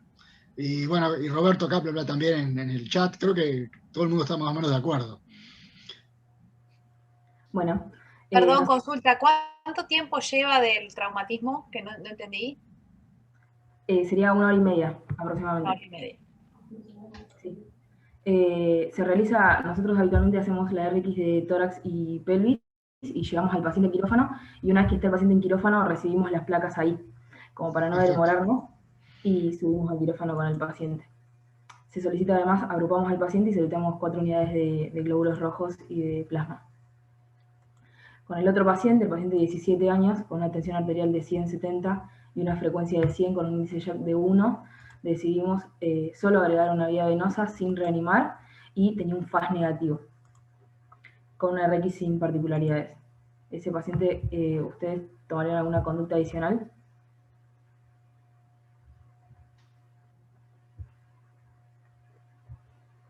Acá Carlos Pilasi te dice tomografía computada. Exacto. Nosotros decidimos hacer exactamente lo mismo. Llegamos al paciente de 16 años al quirófano a las 3:50 de la madrugada, con una tensión arterial de 85 y una frecuencia de 110, y un estado ácido-base con un pH 7,29, un exceso de base de -7 y un láctico de 2,8. Estas son las placas.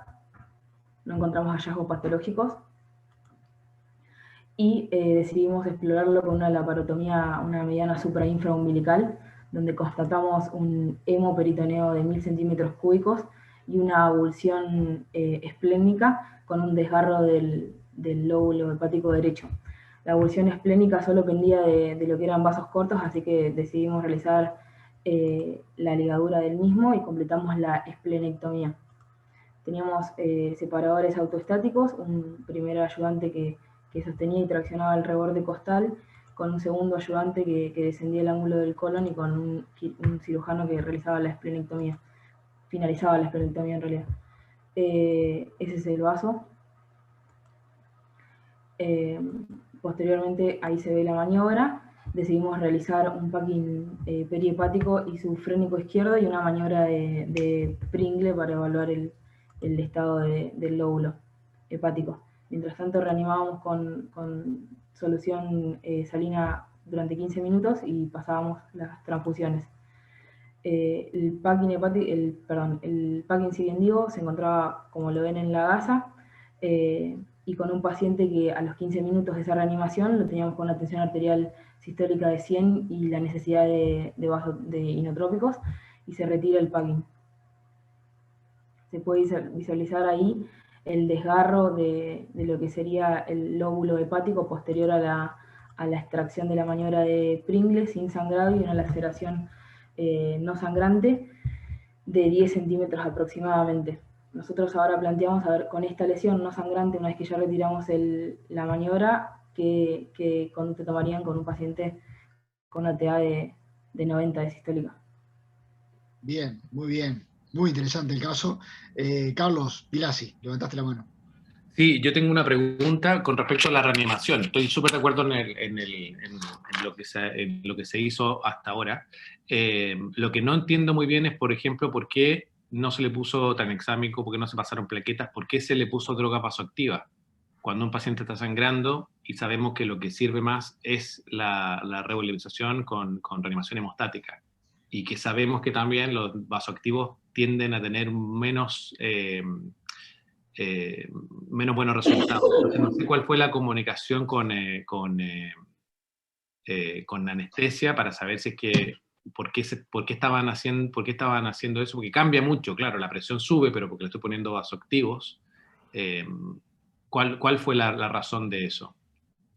Sí, Carlos, bueno, gracias. Muy buenos comentarios, que son las controversias de siempre, ¿no? Bueno, ácido tranexámico no estaba disponible en ese hospital, y con respecto al manejo con anestesiología, bueno, sí, fue una decisión unilateral de anestesiología de implementar inotrópicos. Lo que se le pidió, sí, es que tratara de retirarlos o utilizar la menor dosis posible, justamente para que no confundiera qué era lo que estaba sucediendo con el paciente, es decir, si realmente lo de monitor era real, que los números habían subido, o en realidad era a expensas de algo relacionado exclusivamente con las drogas vasoactivas. Así que, bueno, fue una decisión de anestesiología, pero después se les pidió, le pedimos que lo retiraran en lo más posible, justamente para poder reevaluar al paciente. En este momento, en la foto, tiene 90 sistólica con muy pocas dosis ya de inotrópicos, y bueno, se llega a este momento en el cual el paciente estaba recibiendo sangre y plasma, que es lo que más rápido estaba disponible para las plaquetas que después recibió el paciente. Bueno, siempre hay un poco de demora, no están disponibles así inmediatamente de inicio, por lo cual eso no se pudo implementar, digamos, una transfusión 1-1-1 en ese momento, ¿no? Las plaquetas fueron posteriores. Ustedes habrán visto que esto es reiterado y pasa en todos los países, por lo menos acá en Latinoamérica. Yo no sé, en Inglaterra tal vez no, pero ya lo hemos charlado más de una vez, que tenemos una visión, los cirujanos que hacemos emergencia y trauma, respecto a los vasopresores, con respecto a nuestros colegas anestesiólogos o intensivistas. Ellos arrancan con los vasopresores, nosotros tenemos el concepto de que no, de que eso no es así, la guía que manejamos está todo muy claro, pero bueno, parece que tenemos dos escuelas. Carlos. Pero efectivamente ese es un problema, y acá no pasa porque está todo mucho más protocolizado y funciona más la cosa en equipo. Y nosotros en Sudamérica tendemos a tener un poco más de nichos y separación de un poco de qué es lo que hace cada grupo. Y eso se ha demostrado que no es lo bueno para el paciente. Se sabe que las drogas vasoactivas tienen más mortalidad en los pacientes. Es por eso que tenemos cursos donde, justo como decía Fernando, hacemos el DSTC, pero muchas veces asociamos el DATC, que está hecho para anestesistas, y tratamos de juntarlos porque yo no saco nada con estar haciendo por un lado, a un lado de la barrera hematoencefálica, como le dicen ellos, algo, ¿no?, que va a alterar lo que están haciendo. Si yo clampeo la aorta, la presión le va a subir muchísimo. Él tiene que saber, o ella tiene que saber, que yo estoy haciendo eso. De la misma forma, si me empiezan con droga vasoactiva y no me comentan nada, me va a modificar esto y el futuro outcome del paciente. Entonces, una pregunta que quería hacer con eso, porque estamos todos de acuerdo acá, probablemente los anestesistas que hacen trauma debieran estar al día también en qué es lo que se usa, porque sí, le van a mejorar la presión. Eso es, pero es una especie de maquillaje. Para que no esté pálido le pongo, lo pinto. No tiene no se traduce en un beneficio para el paciente. La pregunta es, tenía además TEC, porque tenía un Glasgow de 14 al llegar, ¿tenía evidencia de que tenía alguna trauma en la cabeza también, o el Glasgow de 14 era solo por el shock? No, Carlos, aparentemente era todo relacionado con la hipotensión, y no tenía ningún signo externo de traumatismo de cráneo. Dale. De acuerdo. Oye, una otra que estaba aquí anotando Ana Milena, y súper de acuerdo, el calcio. Sí. Si ustedes están de acuerdo, y ya continuamos con el Ateneo, capaz que para un Ateneo organizamos una charla en conjunto, si les parece, con anestesiólogos e intensivistas de Chile, Uruguay, Argentina, nosotros, y hacemos un debate, ¿les parece? Con bibliografía. Sí, me parece una excelente idea. Con literatura. Totalmente. Están las guías europeas de hace 2 años, que no han cambiado mucho, de guías del shock hemorrágico, son de acceso público. Sí, eso está todo tratado, claro. Bárbaro. Vamos a organizar algo de eso entonces con tiempo. Disculpame, Estefanía, seguí adelante. Bien, bueno. O sea, acá nos dejó una pregunta, ¿sutura o solo drenajes? No le contestamos. ¿Qué harían con esta laceración que nos está mostrando sin sangrado activo? Te entendí bien, ¿verdad? Es sin sangrado activo, ¿no? Exacto. Bien. El doctor Roberto Klappenblatt dice drenaje. Carlos. Yo tengo una pregunta. ¿Hasta aquí la estrategia que vamos a hacer es control de daños o algo más? ¿Cuál era el plan de quirúrgico hasta el momento? Bueno, muy buena pregunta, Carlos, porque realmente en ese momento uno, piensa de todo, ¿no?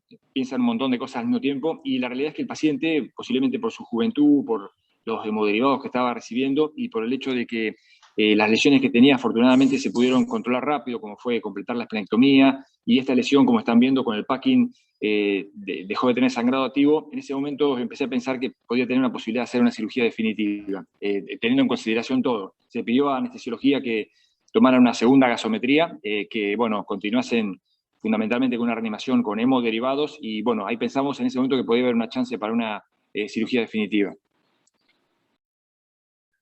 Perfecto. Bien. Bueno. Continuando, nosotros decidimos hacer la hepatografia. Se hicieron puntos separados en X, aproximadamente 4. El riesgo de la bilirraquia postoperatoria y la suba de la TA después en la unidad de cuidado intensivo y el sangrado postoperatorio. Perfecto. Mirá, la doctora Ana Milena te está levantando la mano. Ana Milena. Una pregunta. ¿Cuánta sangre tenía dentro el paciente? ¿Cuánto era el volumen del hemoperitoneo? 1000 centímetros cúbicos. Sí. 1000. Sí. 1000. Ya. Sí, sí, exacto, Ana. Sí, 1 litro. Ya. Gracias. Y el Pero, doctor... ¿cuánto pesaba este paciente? Porque era de 16 años, a lo mejor, claro, 1 litro, pero ¿en qué volumen de persona es esto? ¿Qué volumen era? O sea, un paciente No, chico. era un paciente de más o menos unos 60 y unos 60 kilos. Era Un año adulto. Sí, sí. Vale. Es que lo que pasa, perdón, hice la pregunta porque, a ver, tenemos un paciente choqueado, tenemos un paciente con acidosis, tenía pH 7.2, si no me recuerdo, tenía 1 litro de sangre. Ya recuerden que en los pacientes de trauma lo importante es la fisiología, no la anatomía. Entonces, cuando dicen drenaje o punto, chuda, yo lo hubiese hecho un packing y lo hubiese dejado abierto, porque no sé cuál es la profundidad de ese, no sé lo largo de ese trauma contuso en el hígado, de esa laceración, y tampoco sé lo profundo que es. Porque recuerden que esto en profundidad ya nos vamos acercando a las venas, me imagino que tienen que haber seccionado biliares, después eso empieza a producir, se producen los biliomas centrales. Recuerden que la reanimación tampoco nos fue de lo más espectacular, teníamos el problema de los inotrópicos, teníamos el problema que no se dieron las plaquetas, tampoco se dio el espercil, no nos preocupamos del calcio. En realidad yo ninguno de los dos lo hubiese hecho, ni drenaje ni punto. Es más, hubiese abierto un poco para ver qué es lo que hay en profundidad. Por eso es que no sé qué tan profundo era, había que estar ahí. Si había algo cortado, no lo sé. Pero si nosotros lo vemos en estricto rigor, aquí debería haber primado la fisiología. Imagínense que es un paciente joven y que llegó con esos parámetros. Y más encima, a nuestro anestesista se le ocurrió poner un vasoactivo. Entonces, yo creo que igual el anestesista en un momento se asustó para poner vasoactivo. O no sé si es una conducta habitual que viene en el choque y le ponen vasoactivo. No sé cómo lo manejan ellos. Entonces, la verdad que yo no pongo ni sutura ni drenaje, lo hubiese dejado abierto y control de daño. O sea, humilde opinión. Bien, bien. Tú harías control de daño, Carlos Pilasi control de daño, Fournier control de daño, por cómo estaba el enfermo fisiológicamente. Guillermo, vos viviste la situación, viviste el enfermo ahí. A vos no era en ese momento como para control de daños, en la visión de la vivencia, digamos, intraoperatoria del enfermo. No, uno realmente había ingresado a quirófano pensando en que iba a ser un control de daños por cómo estaba el paciente y, bueno, por la presencia de líquido libre y después cuando se inició la cirugía por el hallazgo del hemoperitoneo también, pero después realmente la recuperación fue muy buena, fue de pronto mejor que lo que se esperaba, al margen de todas estas cuestiones que recién muy bien mencionaba Ana Milena con respecto a la reanimación y con respecto al manejo anestesiológico del paciente, cuestiones que uno no alcanza a dominar totalmente. Pero realmente el paciente empezó a mejorar todo, al mismo tiempo que empezó a recibir los hemoderivados, y como decía, bueno, le pedimos que solicitasen una segunda gasometría, que ahora se va a mostrar el resultado, y la laceración de 10 centímetros, pero inspeccionándola, cosa que a veces uno hace en forma lo más delicada posible, y una sola vez, impresionaba no ser profunda, sino de tener aproximadamente 3 centímetros de profundidad. Y en ese momento, bueno, por supuesto que en un tren de pensar en un control de daño, la conducta había sido un packing, pero como todo lo demás venía mejorando, bueno, pensé en la posibilidad de hacer la sutura y que si con eso no resultaba, eventualmente después sí colocar el packing encima. Y lo que sí me acordé en ese momento fue de otras circunstancias en las cuales pacientes con laceraciones y quizá, por supuesto, mejor condición hemodinámica, habían sido dejados solamente con drenajes y lamentablemente había habido en esos casos, en otros casos, resangrado o bilirragia a veces con coleperitoneo. Por lo cual, bueno, en ese momento pensé en principio, específicamente por lo local de la herida, de suturarla. Perfecto, perfecto. Carlos Pilasi. Sí, a ver, me parece que sea, está perfecto, pero creo que acá lo que está jugando es la experiencia del operador. Entonces creo que como para mensaje general me parece que está súper bien porque Guillermo tiene la experiencia para saber un poco ¿no? como cuánto jugársela, pero creo que para ser seguros y como para dejar un mensaje para los que están empezando, teníamos todas las condiciones. Lo más seguro acá habría sido probablemente hacer una cirugía de control de daño, hacer un packing, volver al día siguiente cuando el paciente esté en mejores condiciones y ver ahí si es que a lo mejor se le pone algo. Pero eso pudiera modificarse a lo mejor en base a la expertise del cirujano, y acá estamos hablando de un cirujano experto y probablemente por eso la decisión fue un poco distinta, pero yo quiero recalcar que como las bases y como mensaje para los que están empezando, es que este debiera haber sido un caso a lo mejor más seguro es hacer solamente un packing, dejar al paciente abierto y llegar al segundo día a hacer la reparación que les parezca más oportuna en ese momento. Perfecto. Carlos, perdón, no, excelente comentario. Perdón, Fernando, me parece muy bueno el comentario de Carlos porque es un tema del que no hablamos habitualmente, ¿no? Una cosa es de pronto el sesgo que puede tener la visión de que está operando, su experiencia, y otra después, por supuesto, cuando se intenta dejar normativas o un mensaje, más en un ambiente donde hay residentes o cirujanos jóvenes, yo creo que está muy bueno remarcar todos los puntos. Excelente. Roberto.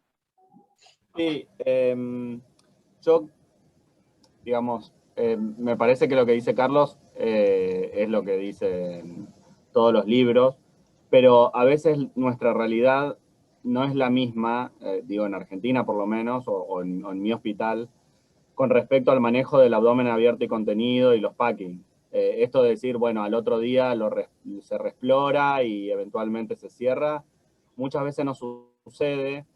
No tenemos sistemas de vacuum como corresponde, a veces se deja bolsa de Bogotá y muchas veces la sobreindicación termina siendo peor para los pacientes. En este caso puntual, entiendo el punto, pero en principio el control del sangrado parecería ser correcto. Obviamente que está ensuciado por estas cuestiones de la reanimación, pero el control del sangrado parece ser correcto. Y no sé, está bien, pero yo hubiese hecho lo que hizo Guillermo en mi hospital. Claro, Roberto, vos estás introduciendo un tema bien, bien interesante, y es que, a ver si te entendimos bien, vos serías muy selectivo en quién hacer una cirugía de control de daños, muy selectivo, sobre todo teniendo en cuenta también las condiciones logísticas que te rodean, ¿verdad? Ese es el concepto que... Claro, sí, sí. El manejo del abdomen abierto y contenido es complicado. Muchos pacientes terminan en laparostomas, etc. Perfecto, perfecto. Es atendible también. Adelante, Estefanía. Bueno, se dejó además de los puntos Piplón sobre la lesión como una aumentoplastía. Y teníamos un paciente en ese momento con una tensión arterial sistólica de 95 sin la necesidad de inotrópicos, con 4 unidades de sangre y 4 de plasma, y una segunda gasometría, como comentaba Guillermo, con un pH de 730, un estado ácido base de -5 y un lactato de 2. Claro. ¿Alguna conducta adicional habían realizado ustedes? Fíjate que esto lleva a reafirmar lo que estábamos discutiendo recién. ¿Eran necesarios esos vasopresores que se dieron? Cuando unos minutos después, en la propia sala de operaciones, ya está sin inotrópicos. O sea, capaz que nunca fueron necesarios. Y lo que precisaba era sangre, porque había perdido sangre. Ana Milena. Voy a seguir con mi calcio, ¿eh? Igual que Carlos. A este paciente habría que haberle administrado también calcio. Lo que pasa es que el concepto del calcio es más bien algo nuevo, está apareciendo en las guías, y el famoso triángulo de la muerte se está cambiando ahora al rombo letal, porque se ha visto que el calcio, a pesar de ser como una cosa que uno jamás le daría importancia, altera una serie de parámetros, incluido la contracción miocárdica, la capacidad de adherencia de las plaquetas, las capacidades de coagulación. Por lo tanto, es extraordinariamente importante preocuparse del calcio, que yo en mi vida lo hubiese imaginado, pero en realidad luego de leer el paper y que está extremadamente fuerte la evidencia de que se está usando el calcio para la reanimación, ojo. Y hay otra cosa que me gustaría dejar como sugerencia. Bueno, escuché que lamentablemente ahí no tienen ácido tranexámico, pero recuerden que el ácido tranexámico nosotros lo podemos usar y anda súper bien en las primeras 3 horas post-trauma. Por lo tanto, si en una de esas no se pudo dar en el arribo del paciente, en el trauma bay o en el box de reanimación, también es súper válido darlo o aplicarlo en quirófano. Perfecto, exactamente. Dentro de las primeras 3 horas, el ácido tranexámico está demostrado que mejora la evolución, ¿verdad? Sí. Bueno, adelante. Dale. Acá te están pidiendo una tomografía computada, Estefanía. ¿Para este paciente? Para este paciente. No la tenemos. No se le realizó tomografía computada a este paciente. Lo que discutíamos hoy sobre dejar un abdomen abierto contenido o solo el cierre abdominal, se decidió en solo drenajes y el cierre abdominal se traslada a la unidad de cuidado intensivo con un paciente extubado, ¿sí? Y a las 4:45, solo tenían un equipo quirúrgico, se le realiza al otro paciente, al acompañante de 17 años, la tomografía, ¿sí? Como habíamos decidido anteriormente. No es una tomografía con contraste endovenoso, no se contaba con contraste endovenoso, solo se contaba con contraste oral. Bueno, nos estás mostrando la tomografía del otro paciente, ¿verdad? Exacto. Antes de seguir con el otro paciente, para que Carlos Pilasi levantó la mano. Carlos. Sí, yo quería justificar por qué creo que ese paciente, el anterior, el de 16 años, hay cosas que podemos ver en la cirugía y hay cosas que no podemos ver en la cirugía y que son importantes. Este paciente llegó con un Glasgow de 14, estamos asumiendo que era según el shock, pero es un trauma cerrado. Tiene movimiento de aceleración, desaceleración, podría tener una lesión cerebral, puede tener lesión espinal, necesita una imagen para ver las cosas que no podemos ver en la cirugía. Eso por un lado. Y por otro lado, lo que decía Ana Milena del tranexámico que se comentó, que ahora los nuevos estudios, todavía no está publicado, pero los nuevos estudios y la tendencia que se está haciendo en los centros de trauma avanzados es que ya no se está usando el gramo y el gramo en infusión, sino que van los 2 gramos de una, porque se vio que muchas veces el segundo gramo, el de la infusión, no se ponía porque es más engorroso y hay cosas colgando, al final terminaba por sacarse y los pacientes terminaban por no recibir el segundo gramo. Y se ve que está igual de bien. Entonces, como para hacerlo logísticamente más simple. Perfecto. Carlos, perdón, sí, no, complementando lo que recién estaba preguntando Carlos, no tuvo tomografía, por supuesto, antes de ir a quirófano por la condición hemodinámica. Esos estudios se completaron después, ya en el postoperatorio. Sí, después de la cirugía, sí. Claro, sí, donde por suerte, afortunadamente, no había lesiones asociadas. Eso, y además después, por la lesión, teníamos una lesión vascular, o sea, sangró de ahí del hígado, ¿no? Y del vaso. No sabemos cuál era cuál, pero creo que a lo mejor entre el día 5 y 7, lo que dicen la guía es que en las lesiones del grado 2 para arriba deberíamos hacer un TAC con contraste, o acá lo que se usa es ecografía con contraste endovenoso, para buscar pseudoneurisma. Sobre todo considerando que tiene 16 años, acá iría seguro a una ecografía con contraste, pero ahora también es el gold standard para adultos. Es un contraste no renal, es un contraste de microburbuja, así que se puede usar en pacientes con falla renal incluso. Perfecto. Lo están usando en pediátricos, ¿verdad? También la ecografía con contraste. Empezó en pediátricos, ahora es el gold standard para todos, para víscera maciza. Perfecto. Con microburbujas, ¿no?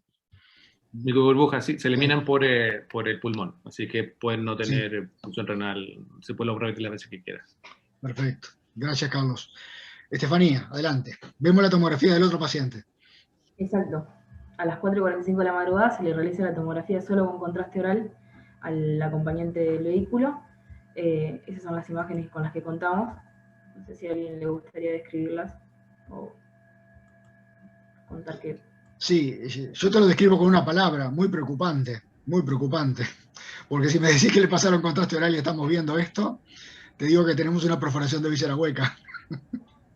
Fernando, perdón, quería hacer un comentario. Sí, en ese momento no había nadie de cirugía, como yo le decía, había poco personal, porque el personal es chico en ese hospital, y la tomografía fue hecha, bueno, por supuesto, con el control de uno de los emergentólogos y el técnico de tomografía, y no se hizo endovenoso como se había pensado al principio, sino que se le administró oral, lo cual inesperadamente terminó teniendo, bueno, estos hallazgos que están viendo, ¿no? Uno en realidad siempre solicita con endovenoso. Claro, claro, pero mirá vos qué útil que fue este contraste oral, ¿no? Bueno. Bueno, continuando con el caso, nosotros lo que interpretamos con esas imágenes es que se trataba de una perforación extraperitoneal del duodeno con una extravasiación del contraste oral al retroperitoneo, sin evidencia de lesiones de otros órganos. En ese momento el paciente se encontraba con un estado ácido-base de un pH 7.32, un exceso de base de -8 y un láctico de 1,8, y se decide la intervención quirúrgica mediante una mediana supra-infraumbilical, donde se puede ver en esta imagen que se realiza las maniobras de Catebrush y una Kocher, con una lesión de la segunda porción duodenal y una lesión del 80% de la luz, clasificándola en una lesión grado 4. Si vamos a hacer gráficos, la lesión se encontraba particularmente en el sector donde marca lo rojo, a destacar con una papila sana, o sea, se colocaron separadores y no se visualizó lesión de la papila. Mirá, Ana Milena te dice, qué lindo, claro, sí, al lado de la papila. Qué lindo lugar, ¿no, Ana Milena? Hoy fantástico, sueño de trauma, espectacular. Estoy alucinando. Ahora, planteando interrogantes, planteamos alternativas sobre cuáles serían los cursos de acción con la sutura duodenal y el drenaje, con una sutura duodenal protegida con una exclusión pilórica y una gastroenteroanastomosis, o una sutura duodenal protegida también con una exclusión pilórica pero sin gastroenteroanastomosis, o una sutura duodenal y una operación de Verne, que sería la diverticulización duodenal con la antrectomía. ¿Ustedes qué curso de acción hubiesen elegido con este paciente? Bueno, interesantísimo caso, ¿no? Realmente muy interesante, y creo que esto que lo hemos discutido en varios ateneos, qué hacer con las heridas de duodeno, y tanto hemos aprendido de la experiencia del grupo de Cali, ¿no? Donde menos es más, o sea, desde aquellas grandes cirugías que se hacían originalmente con diverticulizaciones, bueno, como ahí ustedes la pusieron la cita en la cirugía de Verne, ¿verdad? Cada vez vamos achicando, y en ese menos es más, tal vez un cierre primario del duodeno, y dejarle un drenaje enfrentado puede ser lo más adecuado para este paciente. Bueno, por lo que veo en el chat, más o menos toda la hinchada está por lo misma, ¿no? Sutura y ya, dijo Ana Milena, opción 1 dijo Carlos. Creo que más o menos estamos todos de acuerdo. Bueno, continuando, nosotros, Guillermo decidió realizar una sutura en 2 planos con polipropileno 4,0 duodenal, protegida con una exclusión pilórica, con poliglectina 0 y una gastroenteroanastomosis, y colocó drenajes. Ahí se puede ver en la imagen la gastroenteroanastomosis. ¿Ustedes hubiesen hecho alguna conducta adicional? Yo adicional no, capaz que le hubiera hecho menos, capaz que hubiera sido un error, pero no sé si hoy, o sea, hace unos años atrás hubiera hecho esto sin duda, pero yo hoy en día me parece que le cerraba solamente el duodeno. No sé, Guillermo, ¿qué te llevó a hacer una exclusión duodenal?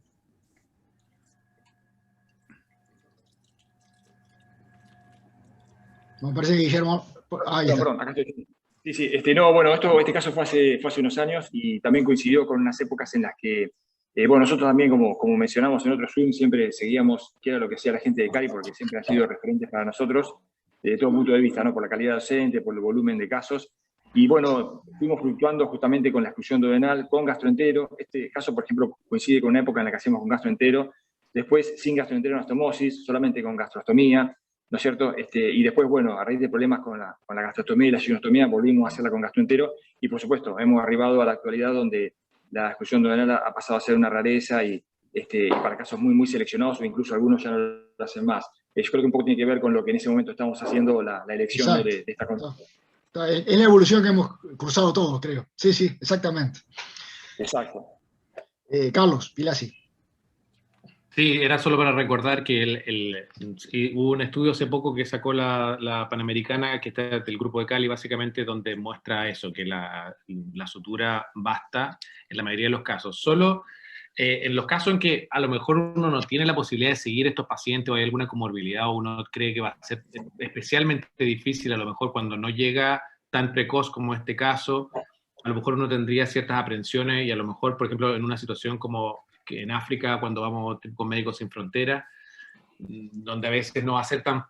donde el riesgo de que esto pudiera filtrar va a ser mucho más alto, a lo mejor uno podría considerar agregarle cosas sabiendo que no necesariamente va a tener mejor resultado, pero creo que en un hospital donde podemos seguir a estos pacientes, creo que sería suficiente eso. Y de acuerdo con el comentario que hizo Nicolás, le habría puesto una sonda nasoyunal para empezar la alimentación. Perfecto, perfecto. Gracias, Carlos.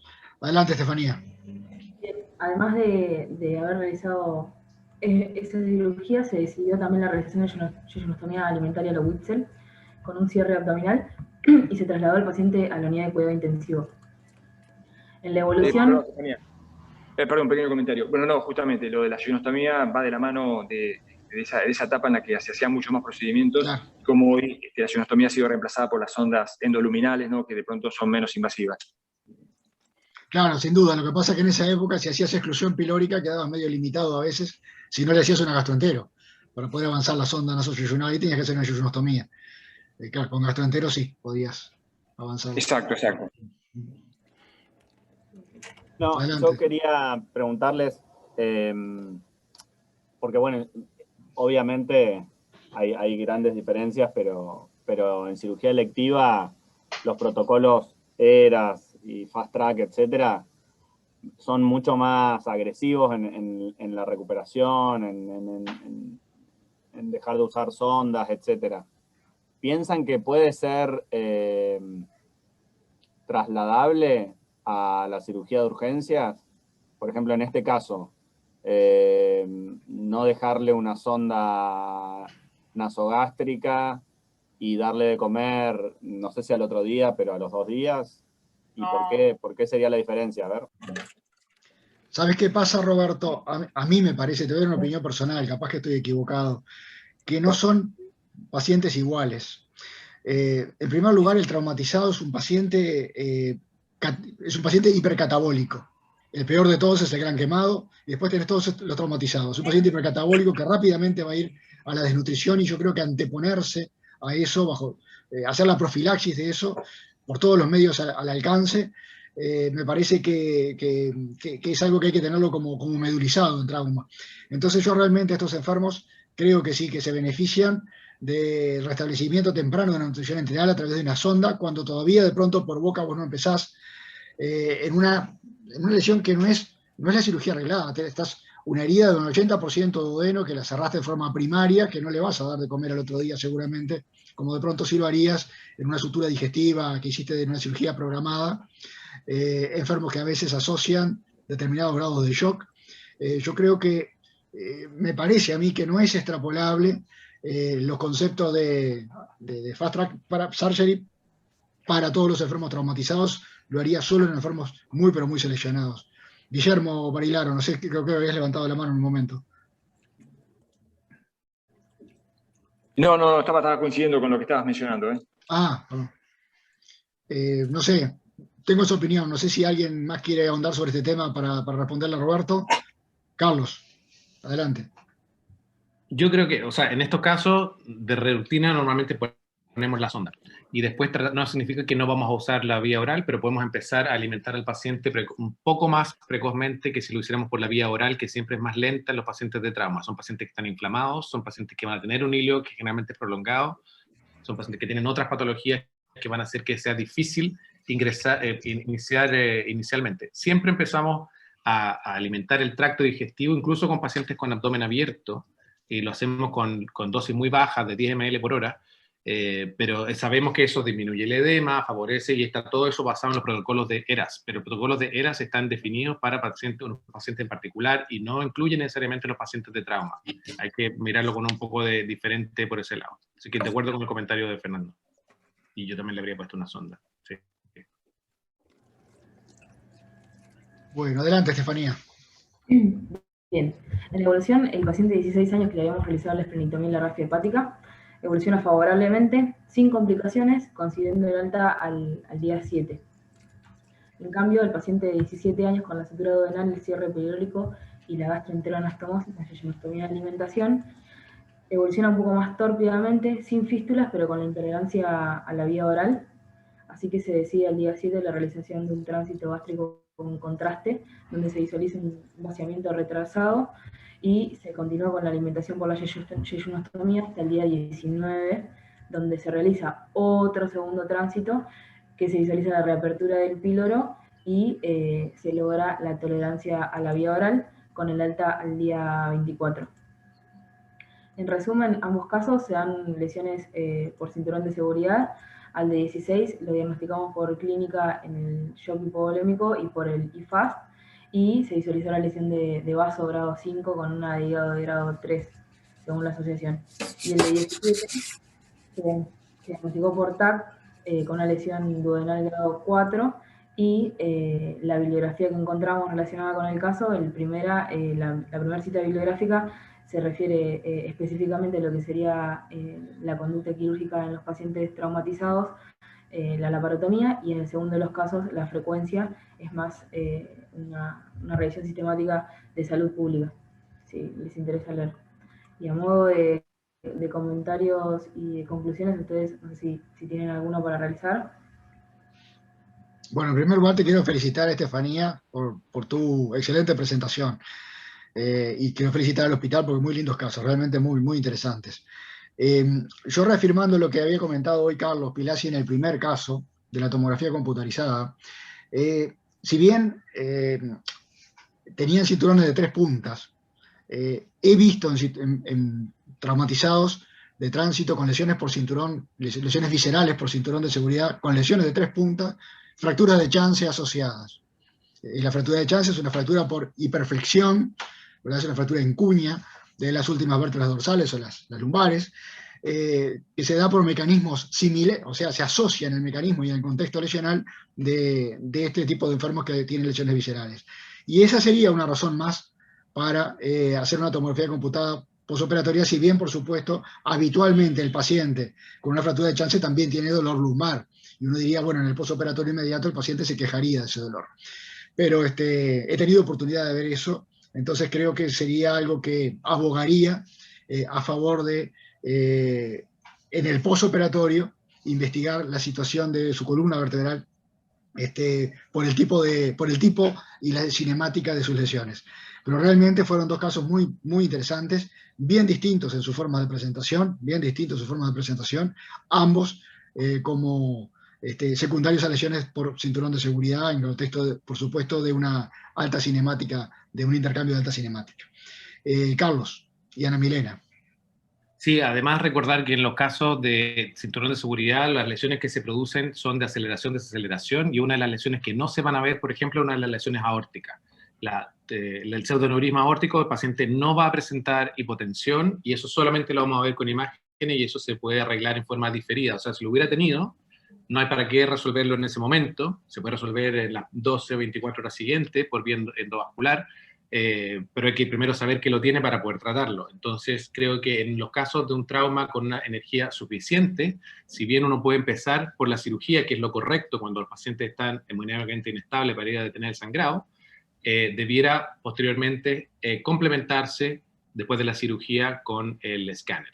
Y el otro comentario es que este paciente de 16 años, recordar un poco el trauma pediátrico, que es una cosa que vemos menos frecuente, si bien no es necesariamente pediátrico, pero los que están peri 15 años a veces tienen una fisiología que puede comportarse más como de niño que como de adulto. Y recordar que los niños compensan el shock en base a la taquicardia. Entonces, un niño o un adolescente taquicárdico hay que estar muy preocupado de que puede tener algo grave, porque recordemos que el gasto cardíaco es volumen expulsivo por frecuencia cardíaca, y en general los niños tienden a tener un ventrículo más bien rígido. Por lo tanto, solo compensan, no por el volumen expulsivo, sino que por frecuencia cardíaca. Por lo tanto, es un signo de gravedad en cualquier niño taquicárdico. No esperar nunca la hipotensión, porque eso ya es el inicio de que no vamos a probablemente tener mucho más que hacer. Pero excelente los casos. Muy bien. Muchas gracias, Carlos. Ana Milena, te vamos a dar el honor de cerrar el Ateneo. Perfecto. Quiero felicitar a Estefanía y a Guillermo porque este es el caso clásico de cómo se manejaban las cosas antes y cómo han ido evolucionando hasta ahora. Y lo vimos incluso en la evolución de el paciente, que a este paciente que se le hizo más cosas, tuvo esta evolución más tórpida. Me sorprendió gratamente que opináramos que menos es más, que hay que hacer suturas, que no hay que hacer cosas que son extras. Así es que los quiero felicitar porque este caso estuvo realmente espectacular. Y hablando de Cali, bueno, yo tengo el orgullo que me formé allá, pero ya en la revista médica de Colombia está cómo manejar el trauma duodenal pancreático por etapas. ¿Ok? Que es lo que hace la fase 1, que es una cosa poca, fase 2 más complejo, fase 3 y así sucesivamente, para que lo vean. Es gratis, está muy bueno porque está muy didáctico. Y para finalizar, los quiero dejar invitados el día lunes. Vamos a tener una charla de trauma abdominal y control de daños en que invité al doctor Machado para que nos acompañe con sus comentarios. Y Guillermo lo estoy invitando, todavía no me responde el chat. Y a Carlitos Pilasi también lo estoy invitando para que hagan los comentarios respecto a la presentación y va a estar súper buena. Así es que pasé el comercial y ahora sigue Fernando. Bueno, Perdón. muchas gracias, Ana Milena, me honra la invitación. Y bueno, gracias a todos por todos los aportes que han enriquecido el Ateneo. Así que bueno, si gustan, el sábado que viene nos reencontramos. Muchas gracias a todos. Un último mensaje, Fernando, perdón. Sí, Ahí lo voy a poner en el... Adelante. Sí, no. Ese último mensaje que le va a comentar a Estefanía. El último mensaje que queríamos dejar nosotros como reflexión es que bueno, el cinturón de seguridad obviamente puede provocar lesiones en pacientes vivos y que el cinturón salva vidas.